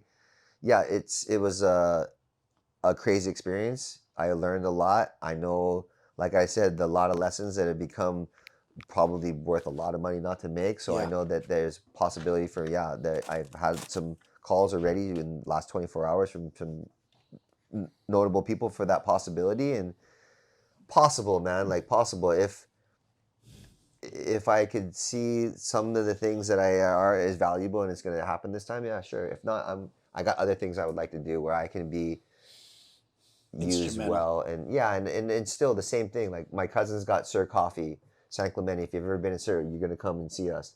The best coffee around. There's one in literally. Huntington. And our Huntington Yeah. right here, which I was in, yeah. So you got Huntington and you have there. So that's his thing. We go around, we do surf trips. We're building a surf That's your team. cousin? It's my cousin Adam Watts Nice. and Mark. Yeah. So they own that. They've been around for a while. Their coffee is insane. We're starting to put together a surf team. We got like it's going to be more lifestyle based, and It's right by be your new bonsai bowl, your new sponsor too. next door. Next door. Next door. Next door. Bonsai Bowl, my new sponsor, San Clemente, next to Sir Coffee. And actually, demographically, we are the same crowd. That's what's so funny. Like, Yeah. oh, that's... So here's another hit to you wave pool guys. You know what I mean? There's one. Free. Yeah. I wouldn't You say know, any more than that. it's not next door. You It's might a- want to hold my Bonsai Bowl new sponsor and my fucking Sir Coffee sponsor if you guys want the best people to come around your pool all the time. Hint. Yeah. You guys think you guys got It's- us, but hey. how about this? We actually run the industry because the people who make the money that make it come, that we show up, are the people that actually are all these little intricate things. That are Just the core. That That is the thing. fucking take care of the boys and our Adam, surfers. Adam Watts, you said? Adam Watts is my Okay. cousin, yeah. And does he surf too? He surfs, yeah. Surfs. Really? He's a professional MMA fighter as well. Oh shit. Yeah. And he runs Fight Strong. Oh, like scrap. And he definitely can scrap. And so he runs Fight Strong. That's why I've been doing jiu-jitsu a bunch too. He's got me doing that. I love it. And He so, got yeah. you in jiu-jitsu? Actually, he did not. He tried to for a year or so. I had done it like messing around a little bit back in the day with Kai and those guys. They used to kill me for fun. Like I'm Yeah. a crash dummy. But then I actually went, oh, I'm gonna try it. And I've been doing it for 3 years now. And he runs Fight Strong in San Clemente. We have all our crew down there, and yeah, I like it. Look at my ear. Starting to get that, Dude, that thing is. cauliflower. I was like looking in the mirror here. I'm like, damn, dude. I'm like, I am Can doing you wear jiu-jitsu. headgear? You look like a can. kook. You can, but I'll break that thing right off your head if you wear that thing, guaranteed. It's just stuck to your head. It's terrible. Yeah. It's terrible. A friend of mine uses them, and Teddy's Pastor are, Jared, I break your headgear off. Your Navarros are looking really Teddy's hard. gnarly, but he could do something about it. Teddy, you could do something about it. You just drain it, and then it doesn't get as gnarly. But he's like, no, I want everybody to know. I'll kick their ass. Yeah. Yeah. You'll get your ass kicked. Yeah. That Yeah. bad. See, my ass Yeah. got kicked this bad. Your ass will be kicked worse. It's That's the it's first thing amazing you when check. you're like He's amazing though. you He's really you get good. bumped or vibed and whatever, and you look at the ears now like, oh, is he Yeah. gnarly? Is he a Yeah. badass? But then that's kind of not true though. No, I Because you're know. like, oh, well, he might be badass, but there might be an even more badass guy. Because I know really guys in my school that are like, their ears are fine. Yeah. Rotolo twins, ears are fine. Ears are fine. Because they don't get their ass kicked. They're so good. Tutor, They're kicking his your ears ass. look totally I'm sure fine. Joel's ears are great. I mean, look, there is a learning period, white belt, blue belt, purple, and you're just hoping that your ears get messed up this much, What- and then you what got belt are good you at now? it. I'm blue, but you're like good at it. Your ear stops getting messed up, and you still can look cute. Yeah. Yeah, Yeah. that's part of the belt thing. Go for Yeah. it. Bad boy. So, Well, catch surf. What's anything new coming up, or Yeah, man. Like, look, we're gonna kind of mellow it down on the clothing and cut and sews. We're gonna go more of like printables and stuff like that. T-shirts, more of the club wear that we used to do with our hats and T-shirts, so everybody can still have their catch surf stuff. Yeah. But the market's gnarly right now, so Yeah. we've slowed down our making of our cut and sews, our surf shirts, and all the brands, all the stuff. Because look, a lot of guys are just surf and they do clothing. Our strong point, softboarding. So we've just concentrated on softboarding this right now. And with that, we're going to do a little bit of a clothing line, but we're really concentrating on what we're going to do. And I cannot say this, but I'm just going to tell you right effing now. We have a new thing that's coming out, and it's coming out pretty... I can't exactly say when it's coming out, but it's a new board. It's a new board that's going to piss everybody off. It's called the Kalani. It's called the Kalani, and people are Pre-order now. You think It's not out yet. You don't know what it is, You but think just you did whatever I was before, man? You guys are gonna trip the f out because my team is banging. We're obviously have our little statement. We all rip, and now we got these new boards that are gonna absolutely people are gonna absolutely lose it. They're gonna be like, wow, we didn't think that's possible to make these type of things. Wow, that's fun. That I've written, I've wrote Thank you them. for sharing. If there's anybody that's seen us in San Clemente that want to go when you guys put the podcast in, oh, we saw it. We saw Kalani. We saw Blair. We saw Shay ride it. Then go ahead. I'll give you a hint because we've ridden them. The people have seen them, and maybe a few people have actually maybe touched it. And the people who did it went, holy fucking shit, dude. Nice. It's hard to probably do some R&D without people fucking seeing it. I'm just gonna say this: people who are laughing or teasing us now, they're gonna shut their mouths after this shit. They're gonna be like, ooh. I'm gonna be like, yeah. Where have you been surfing this past swell? Actually, I surfed Huntington last couple of days. I've been surfing Salt Creek. I've been surfing Lowers. Nobody shows there ever. Pretty much just all the crowded spots that I can name that I don't care if you show up because I surf there. I just can't get any more crowded. Doesn't matter. Doesn't matter. Show I up. surf the wedge every now and then, but I tell my boys, I'm like, dude, I'm not the young buck I used to be. I know I look young and handsome and all that. I need to be around for my kids. But I need to be here. You young 20-something-year-olds are like, break your necks. Like, I get it. You like riding big closeouts and dying. Ew. I came from Pipeline. You can make it where I came from. And I'm already old and I did it and I made them. I don't need to go do what I didn't do now at my old age and break myself. I'm not that dumb. No, it doesn't sound I mean, fun. I'm dumb, but I'm not that stupid. Yeah. Pretty dumb. It's a young man's spot for sure, or crazy. Bro, we Got get something to the prove. most viral videos of all time there, but you're like the most entertaining thing, from the seagull taking shit out of the trash can to the skimboarding, doing some crazy trick and dying, to the body surfer dropping. You surf there long enough, you're gonna be broken. It's the We've ecosystem. interviewed so many people that are Broken. broken from there. Dead. Mike Harris. Yeah. They're like, it's all fun until you go, whoa, you're the guy that broke your neck? Well, Yeah. what the heck? Yeah. Fuck Like, that. Yeah. And then you look at the wave, you're like, duh. Yeah. What's fun about that? You're like, you No. like entertaining. You like to be on the news. All right, Yeah. cool. You know? Well, dude, congrats on your success and where you're at, and you're still sponsored. Can't believe it, fucker. Still pulling it I off. know. Number one, again, I might not be a surfer anymore. The number one bodyboarder, highest paid. Go In do the your world. research. In the world. Hey, I can't lay down on him for shit, but I can definitely stand up on it. hey, let's just give a shout out to Mike Stewart on that last Chopu fucking summer Mikey, swell. that was sick. Bro, That was very unlike Like- Mikey, but he went fuck, hard. dude. Props to that guy. You are actually the number one bodybuilder. Yes. Like, actually, but I'm Hey. still the highest paid. He's the bodyboarder. You're the boogie boarder. There's a big difference. Big di- right? You're the number one boogie boarder in the world. He's bodyboarder. Bodyboarder. OG. That's totally different. Wow, No, dude. yeah. You but, just did that. Did Yeah, that. this has been epic. Yeah. Yeah, thank you guys. And congrats. So if they want to reach Kalani or Kulani, I mean, Instagram, everybody just go on DM. Instagram now. Like, a lot of people that don't know me reach out to me every day and Yeah. send me some wild stuff, man. Send me some wild stuff. No, Hey, Kalani. bro, I can only imagine. No. we want no. another wave pool, maybe 10 more. Well, I mean, you guys they got the one that California. just got Newport. done here at Yeah. Newport. and That's thank awesome. you for helping promote Of course. that. Hey, I told those guys, is it Adam? Adam. I said, hey, man, I'm for everybody. I want everybody to do it. This is for us. This is industry. This is like a baseball field. You know what I mean? For Mhm. baseball players, the more Yeah. we have, the more opportunity. And he's right. This is the mecca of where it's all started. We should have one here. For sure. Anywhere we can have this thing to spread our thing, let's do this. I'm supportive of all of it. Yeah. And maybe I will do some other stuff if it attracts it, but Yeah. I will be in surfing. I'm not like it's not deterred me. We talk about you know? the industry, and when there's like, I wouldn't say rivalry, but rivalries. You know, like You gotta have Quicksilver, rivalries. Billabong, Kelly, Andy, whatever the to uplift the industry, because it's kind of like, you know, and You gotta have rivalries. Wave pools is part of it. We need it in competition. We need it in clothing, or you know, whatever brands we need. Like I say, We need in the people to future, push I each other. see college wave pools. I see Fuck yeah. big time things like stadiums where we watch our Newport kids go challenge the LA kids at their LA pool, and then the Palm Spring kids, and then they go challenge the Texas kids, and then the Florida kids.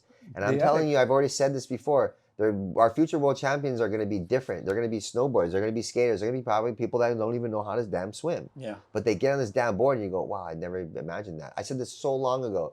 Blair Conklin is literally the epitome of what I said is going to be the future of surfing. And he is. He's so good. He doesn't even have fins on his board. He doesn't even surf. He does everything that you can do plus surf. Yeah. Does the turns, does the airs, does switches, does everything you can do on a skateboard in the ocean. You can't do that on surfboards. Yeah. So now I think that's the future. So I definitely encourage everybody that owns a wave pool to vision that future. Of course, our industry is going to be there. It's going to help all the causes of what comes in surfing. It's going to bring in bigger people that were already trying to come into this, the Nikes and all that kind of stuff. Dude. And we're going to just Keep it core. give it. Well, yeah, we're going to have our core thing. But look, just like surf spots, Yeah. there's going to be wave pools. There are going to be certain core surf wave pools, and there's going to be like the mainstream ones. We're always going to have the certain ones because the people are going to make it that. Yeah. It's a pool until we populate it. Yeah. It's just a pool. Yep. Until we make it what it is. Yeah. You know? No, So- that's a great point. You can have your core pool and your fucking Yeah. whatever. It's just like every skate spot. Think of Yeah. every legendary skate spot there is for every trick that they had and every person that lived there indigenous to that spot and every legend that became from there. And then everyone's going to have that. And every surfer that came from that legendary spot Yeah. and did that legendary move. That's in the future. It's coming. You know what I mean? It's coming. It's coming. Well, dude, thank you for sitting down with us again. Hold on. That's how we're Thanks out. to Oh, all we're our gonna- sponsors. Oh, thanks to all our Earth sponsors. Pack, Ola Mexican Kitchen, Mahe Restaurant, The Brant, Bonsai Bowls, Board Riders Cafe, Seaborn Cocktails, Shoots OG, Fuax, That's not your sponsor. I was going to eat Future this later. Fids, I like Icy Star Bars. Sunglasses, Clearweather Brand, Murph Electric, I need a Bikes, new water bottle. Thank you, these Ashland guys. Hard Seltzer, Capacity Brewing, Magic Mount. Malachi, Surfer Magazine, Skosh. And dude, I actually need a new water bottle. I'm actually going to use this, and I'm going to put this in the car because I drive crazy. I'm Asian, and I need all the help I can get. Thank you. boom! I don't know what Peace! this is, but I'm going to use that. Later.